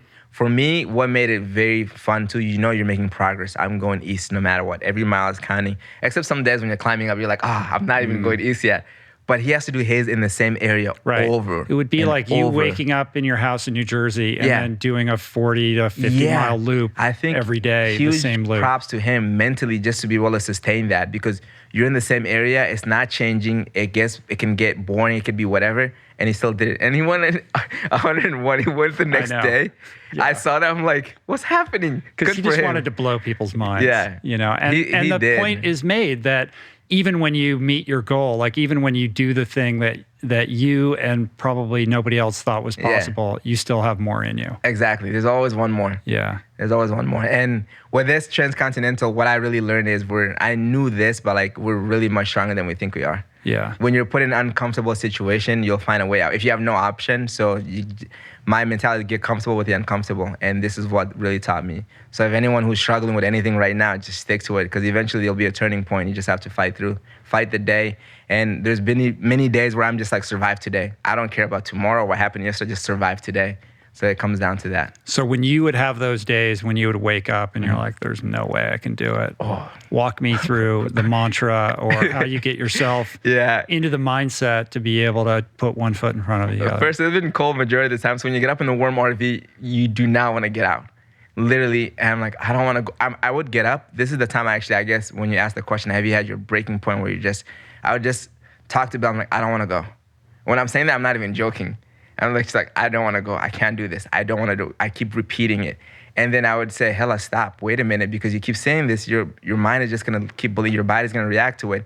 But a lot of the morning, I just get up. I'm just like, I don't want to do this. I don't want to go. And then I'm like, souls for souls, souls for souls. Then I keep repeating that in my head. But getting out of the RV was the toughest. Mm-hmm. And the even the hardest part after that, when Bell brings me to where I dropped the pin, where we ended the run. And I would always make a sign and put arrow NYC, and we see a street. If I finish my miles and I don't see any street, I keep going till I see the next street sign, and we drop a pin just to make sure we're there. When she brings me to drop me off there the next morning, getting out of that, leaving the warm car, I want to cry. I want to cry. But as soon as you start going, then you're like, okay, this is not too bad. But that was the hardest to get up and get out and was there one specific low moment that sticks out, like your lowest moment? Two lowest moments for me was the first full day in Arizona. I got into Arizona at a later day where that night I finished. But the first full day in Arizona, it was a switchback. And I gained 3,000 feet in 6 miles, which is really weird. Think about that. 3,000 feet in 6 miles. Yeah. Yeah, how's that possible? That's a lot of gain. Yeah, and then it was, so the goal, the thing was, mentality for me is fall off the cliff or get hit by a car. That was like the only two options for me. I felt like it was, and it really was until we had to put me in front of Belle's car and she was holding up traffic and I'm just in front of her. If you can get around when you have the opportunity, go ahead. If not, you're going to have to wait. Like having her go at 6 miles an hour in front of me. So it was a switchback in Arizona where I'm just climbing, and there's this cliff. You see cars that fell off of this cliff. You see them there, like old cars. Down in the ravine? I don't even remember the mountain name.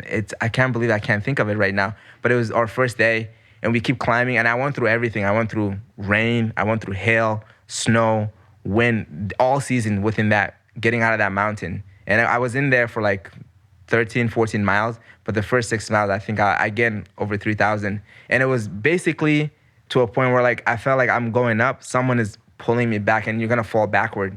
And you hunch to use your pull to get you up there.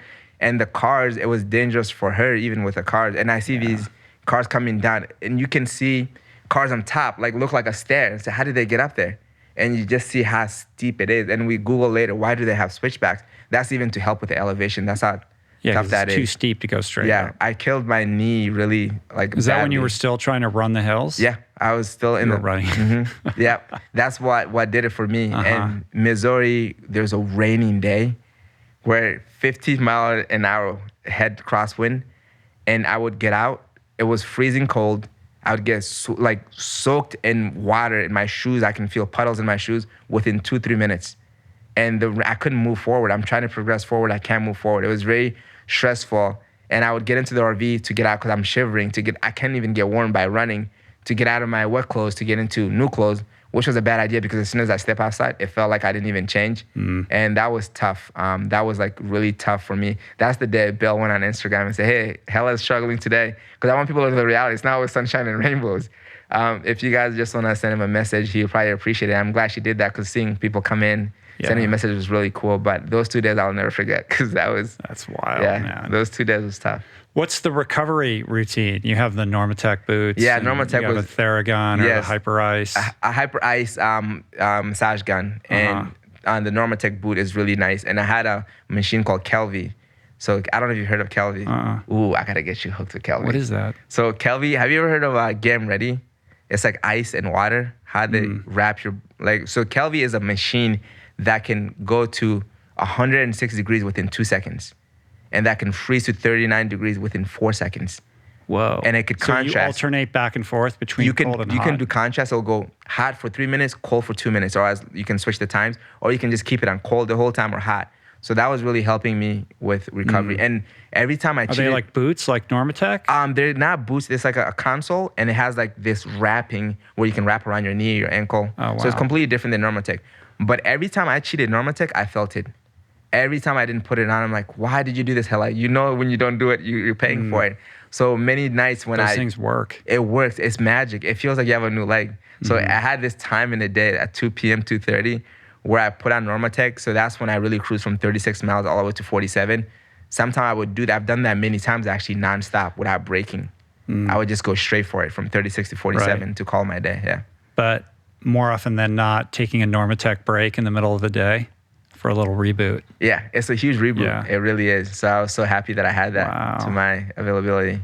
So now that you have this in the rearview mirror, like what else did you learn about human possibility? Like where did your mind change from before to after in terms of how you see yourself and how you kind of think about possibility in general? So I always sometimes we sit there, we're like, wait, I just ran across the country. So it hasn't gotten old to me. I hope it doesn't. You just kind of realize that we're not limited. And I think of Eliud Kipchoge, when he used to say this, no human, he still says it, no human is limited.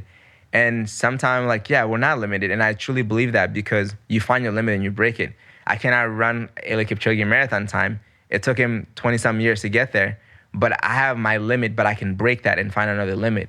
If I want to do that, I have to spend years on it. So it really reinforced that we are not limited. We have a limit right now within ourselves, but we can reach that and break through and find the next limit. So I feel like I found my limit doing this, and I broke through it because there was time where I thought it was impossible. I even thought 100 days was not even enough for me. And then now I broke through that limit, and now it makes me think that I can do other things. So I want to do Leadville 100. I've done that. I want to do that, and I'm gonna actually train. Are you gonna show up on August 21st when Robbie toes the line? I feel like that might be a little too soon. My body is not still there yet, but I want to focus my time. I actually go in the mountains and train. So it really makes you feel like we are much stronger than we think we are. And whenever you think you're as strong as this, you're stronger than even that. So if I'm thinking I can do this, I can even go beyond that. Just always think even beyond that because you'll be able to do it. Even if it takes a little longer than someone else has done it, whatever, but you'll be able to find the power and the will to get through it. Just like the Iron Cowboy doing 101. Incredible. I cannot wait to meet James. I wanna ask him some questions and things like that. I'll introduce you guys. Yeah. Talk to me about the mantra that's on the T-shirts and I want to talk about the bus too. The bus.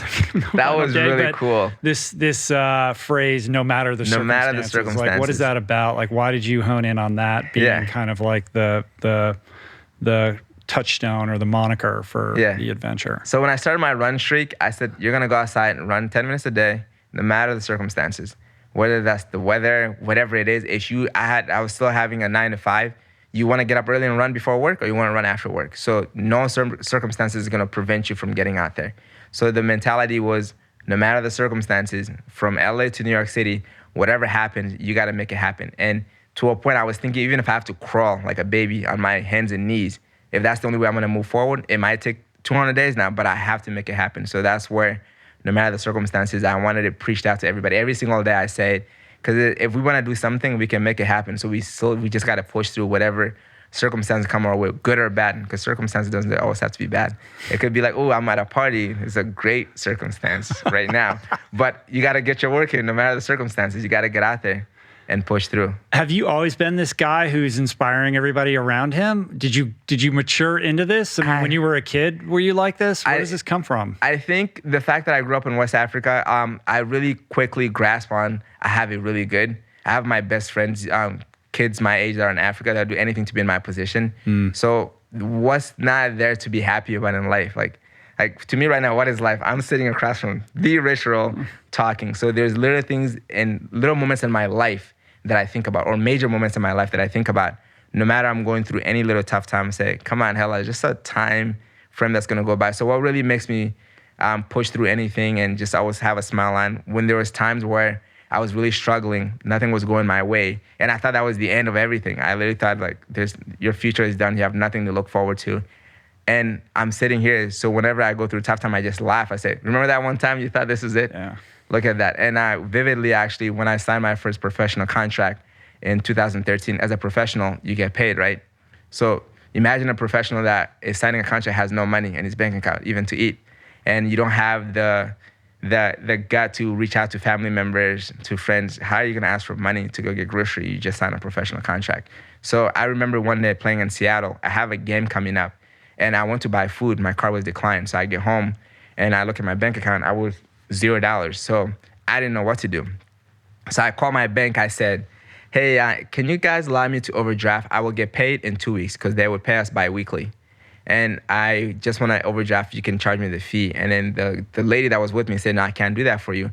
So I said, please, just allow me to do this. And she said, let me connect you to a manager. So the manager came on, and I wish I can find who he is today. But I talked to him. He goes, I'm not going to allow you to overdraft. He said, you know why? Because if I allowed you to overdraft, what happened if you don't pay? The fee adds up. Next thing you know, you're going to be negative and owe a lot of money. And he said, you know what I'll do? I'll give you $30 credit right now so you can go get food. So I went go get a week worth of grocery at like a Aldi. It was a cheap store. And I think about that day, because that day I was really, like, I'm an athlete that have to perform, but I didn't have food. I couldn't even ask my teammates.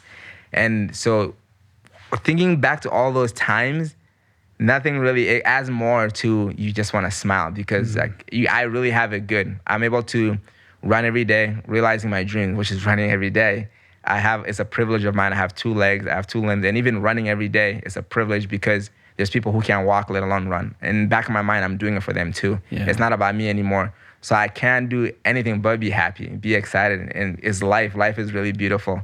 Even though we have these little bumps along the way, but overall, having people around you, family, friends, and having, because of social media, I have a big family now, because I'm like, I know all these people around the world, cool people. I know you, I know James now, I know all these incredible. It's just, you cannot smile. You really can't. That's beautiful, man. I love the gratitude and the appreciation. Yeah. It's very infectious too. Thank you. Yeah.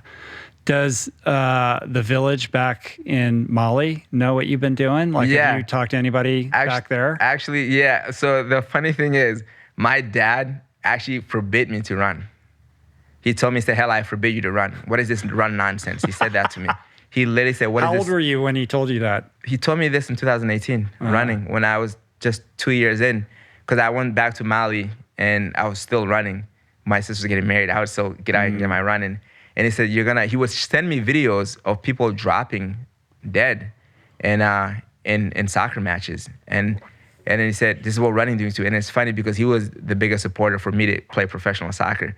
So I said, Dad, what's the difference? Those professional soccer, if I was playing professionally, would you say the same thing? Because I'm still running. It's just that maybe you like one versus the other. And he basically told me, I want you to stop this running sense. He never was supportive. And my mom was more like, I'm concerned for my child, don't hurt yourself kind of thing. But things turned around, and then my little brother would say, hey, Dad, I think Hellah is doing something that is gonna be great, because he's doing it for himself and other things. So now he's one of the biggest supporters. He said, Hellah, now I understand.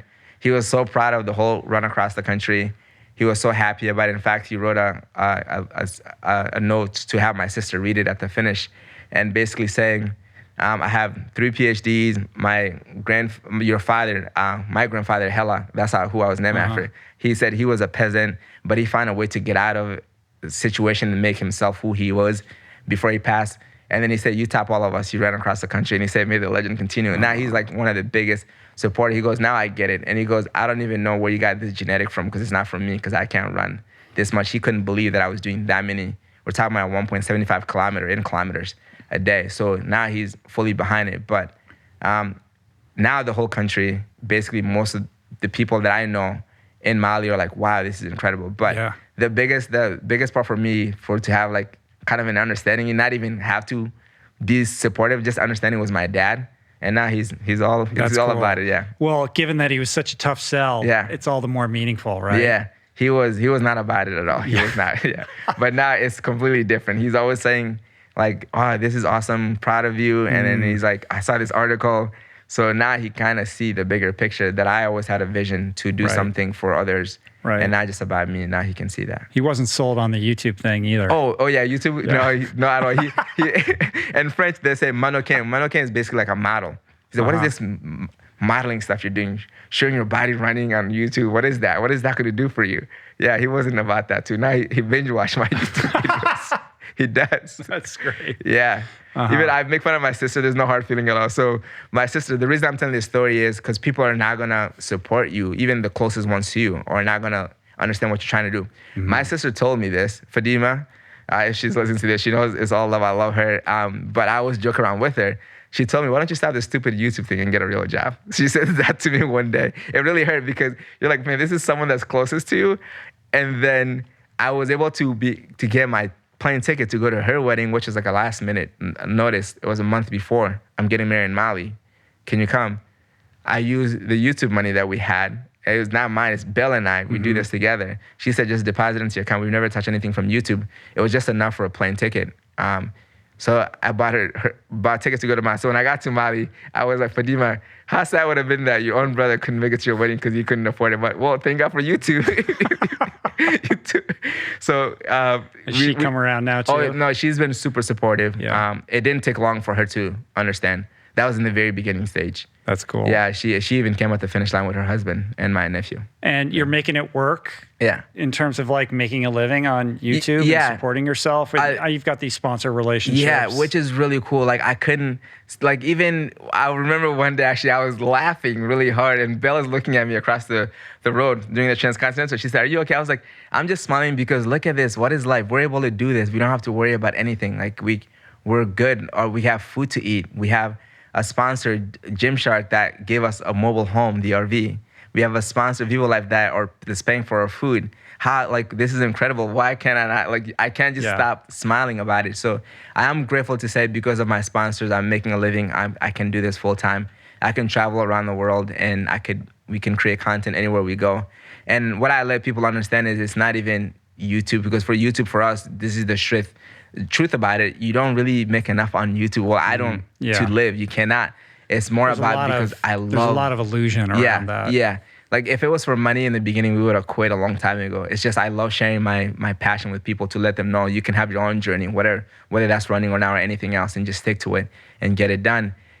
But what YouTube did for us is brought the opportunity to be signed by Gymshark as their second ever runner, and to be signed by Vivo Life. So those sponsors allowed you to be able to be a little more flexible with yourself, and at least make a living in terms of you can eat, you can have a roof over your head. And do the thing. Yeah, do the thing that you love, right? Exactly. Well, those guys showed up for you. I mean, that bus on the final day. I got to talk about this bus. Gymshark really went all out. Go to his Instagram or his YouTube and watch the final day.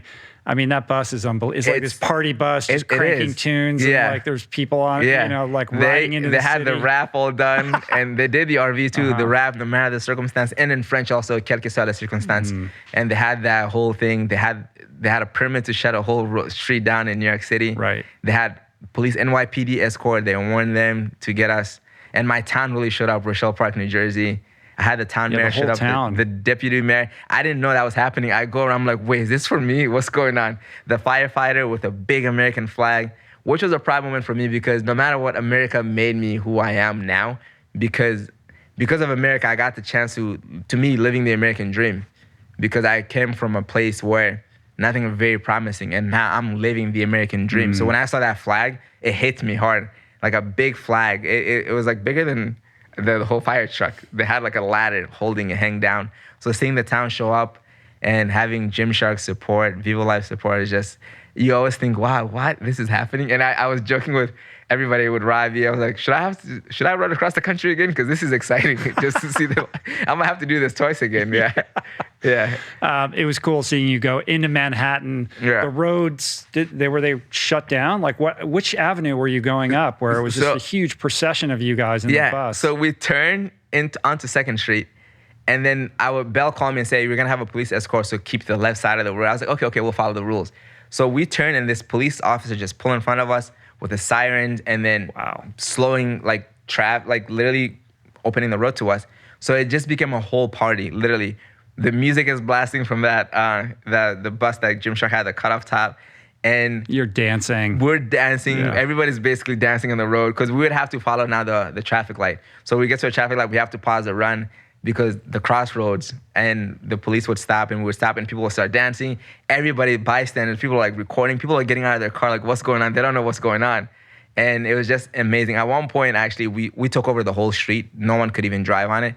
We stopped at a light. I saw the passenger officer comes out of the car. I'm like, we're in trouble. He's going to tell us to keep one side because that's what I was instructed to. He comes out with his cigar. He goes, hey, gentlemen, I just want to let you guys know we're about to make a left on 50th Street, and that's where the finish line is. And everybody started cheering because we were not in trouble. He literally came out. He basically... That's New York cops. Yeah, they're the best. Literally the best. Like he came out to let us know that we're about to get to the finish line. And I thought it was because we literally took over the whole road. It was amazing having everybody come in. And when I was doing that last run, I called Robbie. I said, hey, Robbie, I want you to be next to me. Because I thought it was a full circle. I was there for his last day. He came out for me throughout the Transcontinental, and he's there for my last day. I said, hey, Robbie, step up. Let's go. And then I had Garrett. I said, Garrett, get up here. So Robbie was like, Garrett, get up. You can hear in the audio that on the video. Just wanted them to be in the front with me because it was really special. And then for some reason, I found this strength. My legs my Achilles was flared up. You look fresh. I did not look tired at all. I know. I was like, how does this guy have so much energy? I started booking it. I saw that. I'm like, okay, get to it right now as fast as you can. And I looked at my split later on my Garmin. It was 7:07 pace at that point. From running 12 miles in a minute mile to 7:07. That's great. Yeah, man. for the last push. And how long had you hatched the plot to pop the question at the finish line? I wanted to do it as soon as I started talking, thanking everybody and sponsor everybody for just being there, making this very special. So I told Robbie, as soon as I said, hey, Robbie, that's when Robbie had the ring. Oh, he did? Say, hey, He's Robbie. the ring bearer. Yeah. So I said, hey, Robbie. He just grabbed it, and he actually gave it to a friend of ours, Lex, which she hosted Robbie in New Jersey his last day. And she had in her running backpack, her running vest, hydration vest. And then Robbie grabbed it from her, and then I said, hey, Robbie. Robbie handed it to me, and then I went for it. Yeah. She was surprised. Yeah, she had no idea. And actually, I was like... But how did you hide the ring beforehand so she didn't find it for the whole adventure? I didn't even have the ring with me. I had the ring in New Jersey? You had a friend get it or something? No, I was trying to figure out how I was going to do this. And I called my guardian who came to see me a few days before. I said... I was just letting you guys know I'm going to propose to Lex and just want to let you guys know ahead of time since I won't see you before. And then he goes, do you have a ring? I was like, no. He goes, all right. He drove to a jeweler and FaceTimed me and said, hey, can you pick one? I said, well, I wanted to be unique. And so we did a deal with a jeweler where we can pick the ring now. If she doesn't like it or the fitting is not right, we can go and fix it. So just to have a ring. It was either that or I was going to ask her mom for her grandmother's ring who had passed if she had one in person. So I wanted to ask everybody. I didn't even ask the mother yet till the day before that I'm going to propose. I asked her father the morning of because I didn't see him until then. So she saw me talking to these people, like close people like her. I didn't want it to be like, why is Hellah doing that? So I would take my GoPro and say, I want to interview people. I interviewed her best friend, but I told her best friend while I was doing the interview. And then, so for her to even fall for the interview thing, I called her over. Now I'm time to interview you now. So I interviewed her too. So she was like, oh, he's just interviewing everybody. But I was telling people that I'm going to propose. So they're there at the finish line. Yeah. So that's how I had it set up. How long have you guys been together? 9 years this past June 11th. It was 9 years. I met her at UMass in college, UMass Amherst. Oh, you guys way back. Yeah. 9 years ago. Wow. Yeah, it's been quick. It flew by too, really fast. That was the fastest 9 years.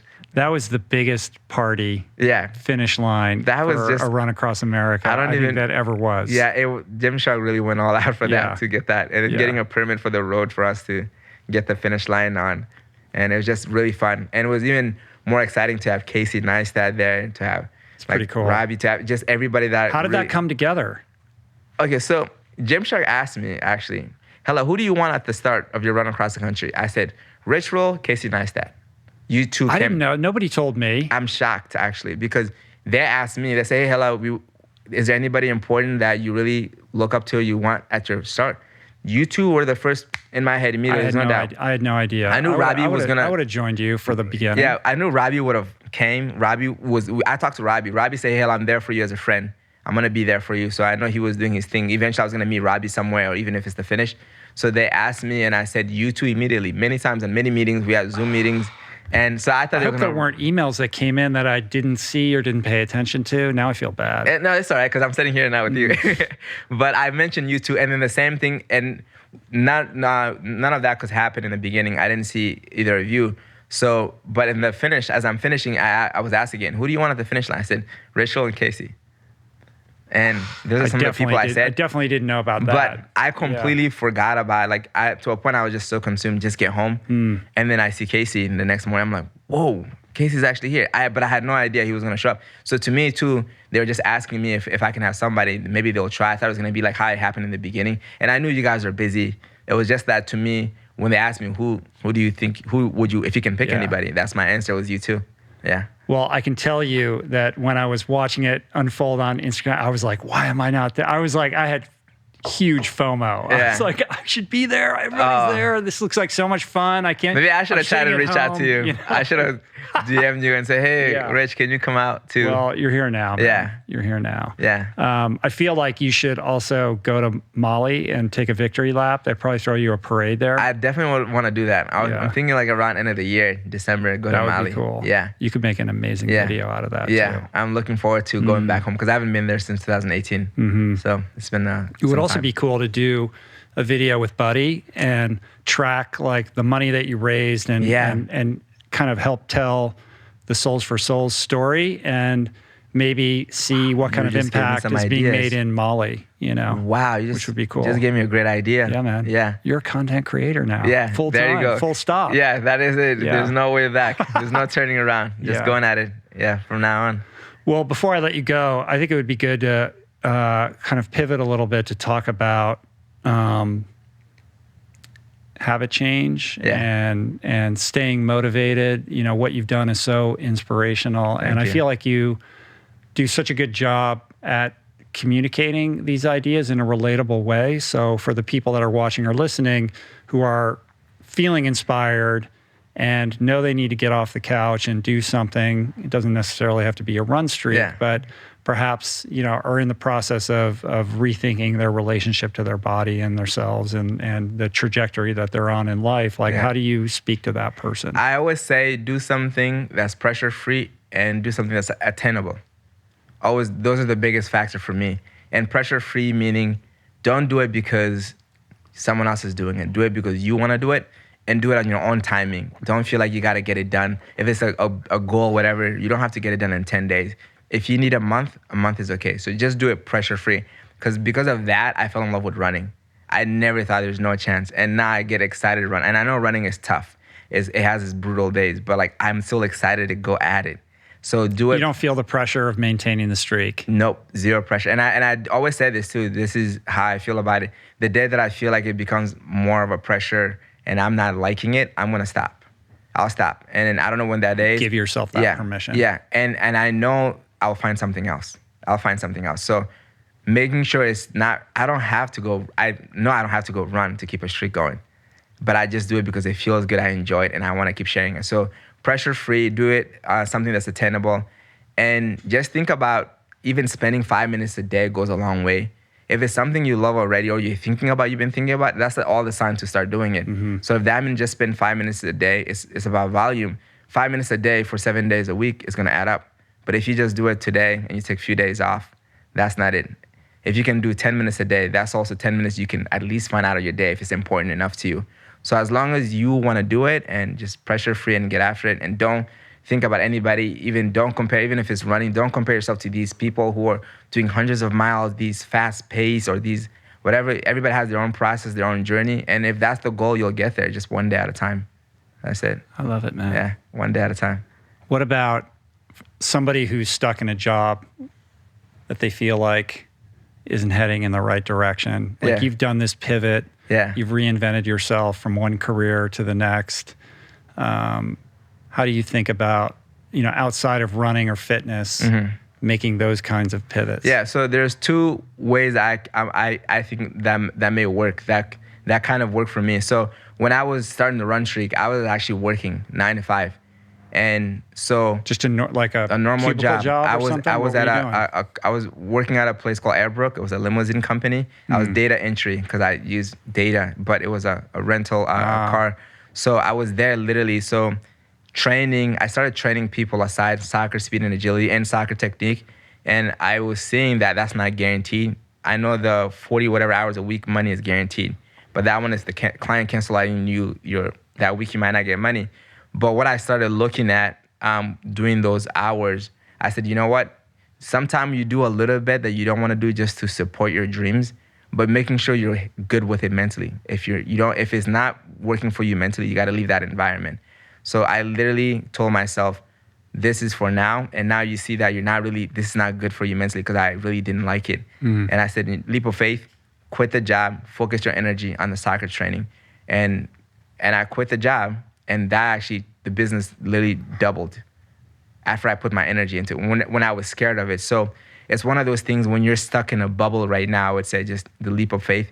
If you feel like you're stuck in a bubble, that's telling you everything already. If you believe in God or the universe, if you feel like you're stuck, that's the sign for you to make that move. And it may be scary. And when I did that, I was very scared because I'm thinking that training is not guaranteed, but the 9 to 5 was guaranteed a weekly money that I was getting. But if you take the leap of faith, that's when you discover other things. And then when when you get put in an uncomfortable situation, you'll find a way out. It might be brutal or whatever. You'll find that next thing that's going to help you sustain the life that you want to live. So just take a leap of faith. I think that's what it is. We're afraid to fail. Be okay to fail because it's not even failing. It's just a part of just progressing and learning. So I don't even see failure as failure anymore. It's just that, now I know what to do better. Yeah. I know what not to do. So I hate the word failure. Yeah. Just take that leap of faith. It's more about having the courage to try. Yeah, that's exactly it. And it's the courage, actually, that's the perfect word, because I had to have the courage to say, you know what, I need to just stop this and go do the training. And I was running on the side. And also, when something is not working for you, Belle said this to me. She said, sometimes you are really stuck into something. You want it so bad, it's not working out, but you have no idea it's preparing you for something better. I think that was perfectly for my story. I wanted soccer so bad. I keep holding on to it so tight, and I didn't want to let go, but it was actually preparing me for what I'm doing right now.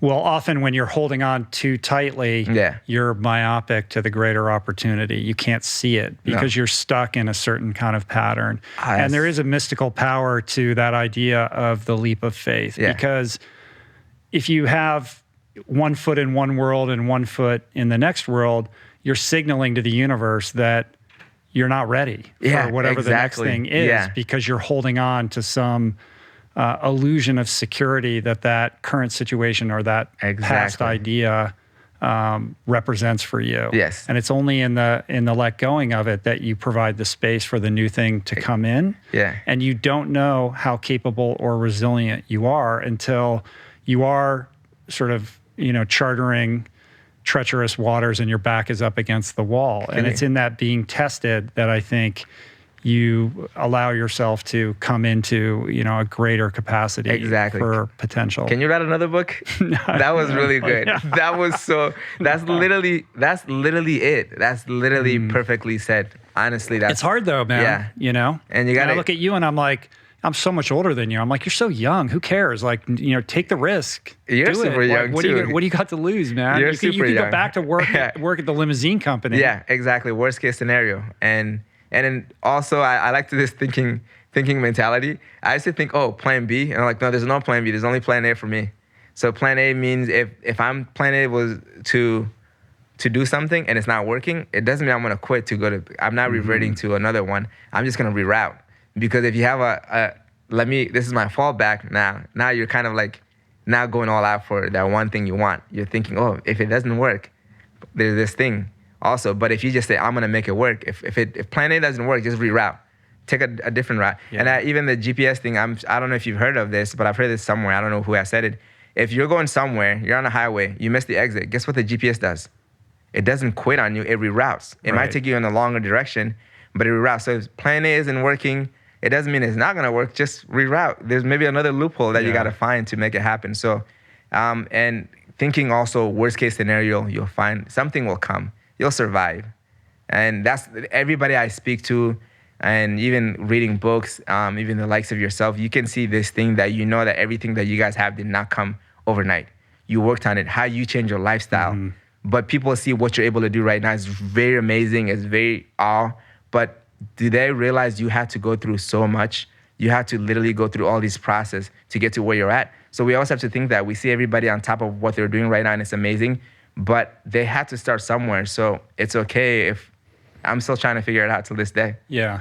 In AA, they call it, you can't translate something you haven't got. Like you have to burn in the fire, right? You have to emerge from some experience, whether it be a hardship or whatever, to carry a certain resonance that magnetizes other people. So when I look at you, your story, what you've accomplished, I appreciate that it didn't happen overnight. Thank you. You've been doing this 1,500 days of running in a row. Like you've put in a lot of work, and you strike me as somebody who's very self-actualized or integrated. Like I don't know whether you've been to therapy, but you whatever demons you may or may not have, like you've dealt with them, and you're able to stand in your strength in a certain way. Thank you. And there's something about the positivity that flows outward from you that isn't just a guiding force for yourself.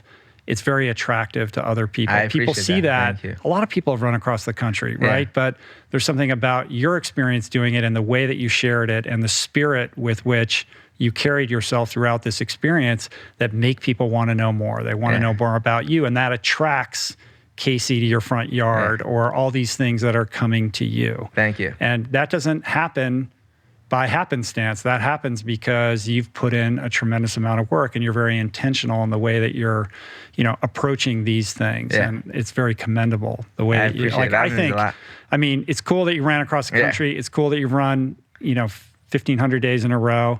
But when I look at you, like I want to sit down across from you because I just like your spirit and your soul and what you're all about. That means a lot. Yeah, and I think that there's so much more that you're going to be contributing and offering to the world. I appreciate that. It's the same thing. I'm like, wait, I'm coming here to talk to Rich Roll. And let me tell you, I'm pretty sure you know how big you've impacted so many people, especially plant-based across the world. But people saw my Strava location. Everybody's like, Rich Roll. Oh, because you ran, because you from Strava today. People know. People are very attentive. And I'm like, wait, this is some detective stuff. I didn't say anything. I didn't mention anything. And in fact, I'm like, I'm in LA. I'll let you guys know why I'm here if I can or not. But not even the people that are so impacted by what you've done is just incredible. Even my neighbor, when I told him, his jaw dropped. He said, there's no way. He said, dang it. He said, someone borrowed my book from you. He said, I want to give it to you so he can sign it and bring it back. He was telling me all this stuff because they have changed their lifestyle. They are going plant-based because of you. They are seeing what they're able to do, and they are seeing that it's not too late. And that all comes from what you've done and showing and prove it to people that you could do amazing things with what you put in your body and push yourself as a runner on top of that. I appreciate that, man. Thank you. It's wild because we're just here. We do our thing. It's like I know there's people listening and watching and stuff like that, but it means something to me that you would say that. So much love to those people. Yeah, and those are all factual. It's just how it is. You see it all over. Yeah. So I'm very excited to to let people know I'm in this presence, because this is incredible. Thank you. What beyond Leadville is on the like? What are you thinking about in terms of the next? I definitely want to run in every continent.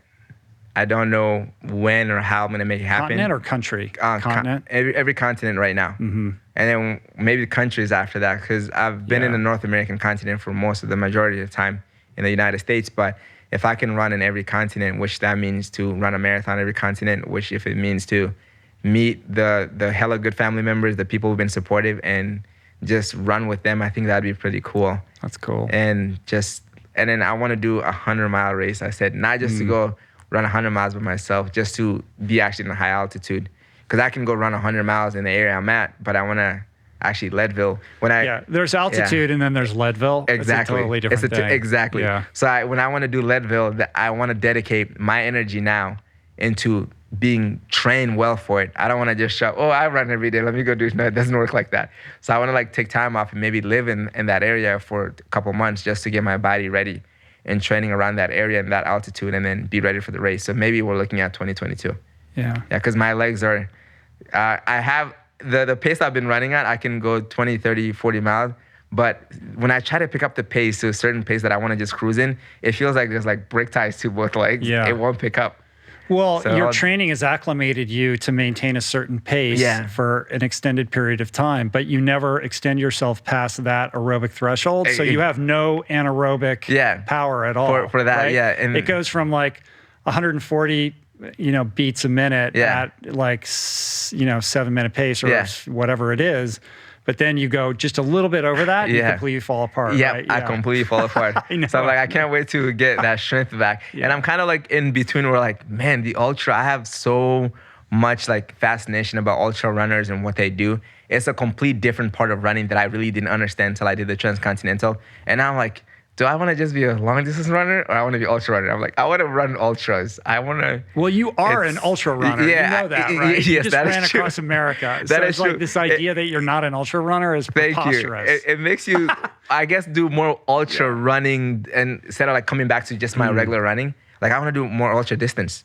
I want to do races that are but I want to have a reason behind it. For me, if there's a reason behind it, I want to dig harder because I don't want to do it for myself because I love what I'm doing, but also if I want to get uncomfortable with the uncomfortable, I want to have a reason to hold on no matter what, no matter the circumstances. So, are you going to keep doing it with Souls for Souls? I think I'm going to keep doing, and then my goal actually truly is to be able to just help any nonprofit.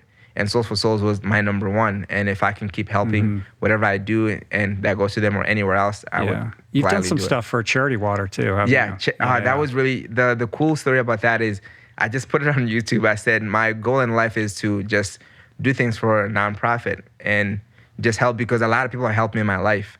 I've had so many helping hands and I want to give back. And Charity Water saw that YouTube video and they reached out and they said, in fact, this campaign we're doing is for Mali, your country. And guess what? Oh, wow. It was the village where my mom grew up. Get out. Yeah. It literally worked out perfectly. And that's the village we were left in 97 with my mom's sister where she passed away. So I lived there. And they said we're trying to get and there was water to 25. There was no water there. Trying to get water to 25,000. I called them, Mom, guess what? I'm trying to raise money to give 25,000 people clean water in Sikasso, which is a region in Mali. It's one of the regions, and that's where you grew up, and literally her hometown. And I was I'm all for it. And it was really cool to be able to be part of something special to help people get water, but it really did hit home. It was my mom's home. Have they built that well yet? I don't know if because COVID was happening, but I want to be there. I don't need to tell you. You're a content creator. I don't need to tell you this, but you need to go to Mali and film if they haven't built it yet, you need to be there when they unveil it. Yeah. Yeah. But we ended up doing enough to give more than 25,000 people clean water. And then my community raised a lot of money. My goal was just to raise $1,000. We raised so much more than that. That's cool. And I couldn't believe it. So I thank all the supporters for donating to that cause. That was my first biggest. Have you met Scott Harrison?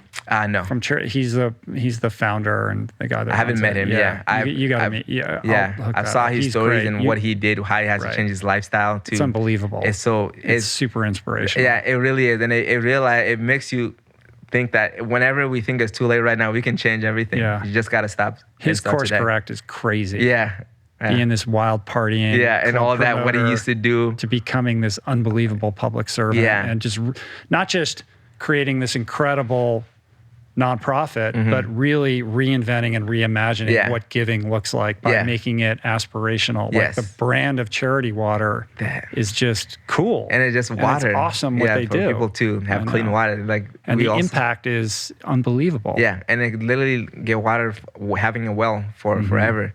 Yeah, it's just because Mali, there's certain areas that still don't have water. And then I told my dad, of course, my dad's like, Hellah, can you do my village too? I said, Dad, I thought you didn't want me to run. I'm using running to bring awareness to places. That was the joke. I was joking with him. Yeah. You build a well in the village. That must just blow his mind. Yeah, he was like, what?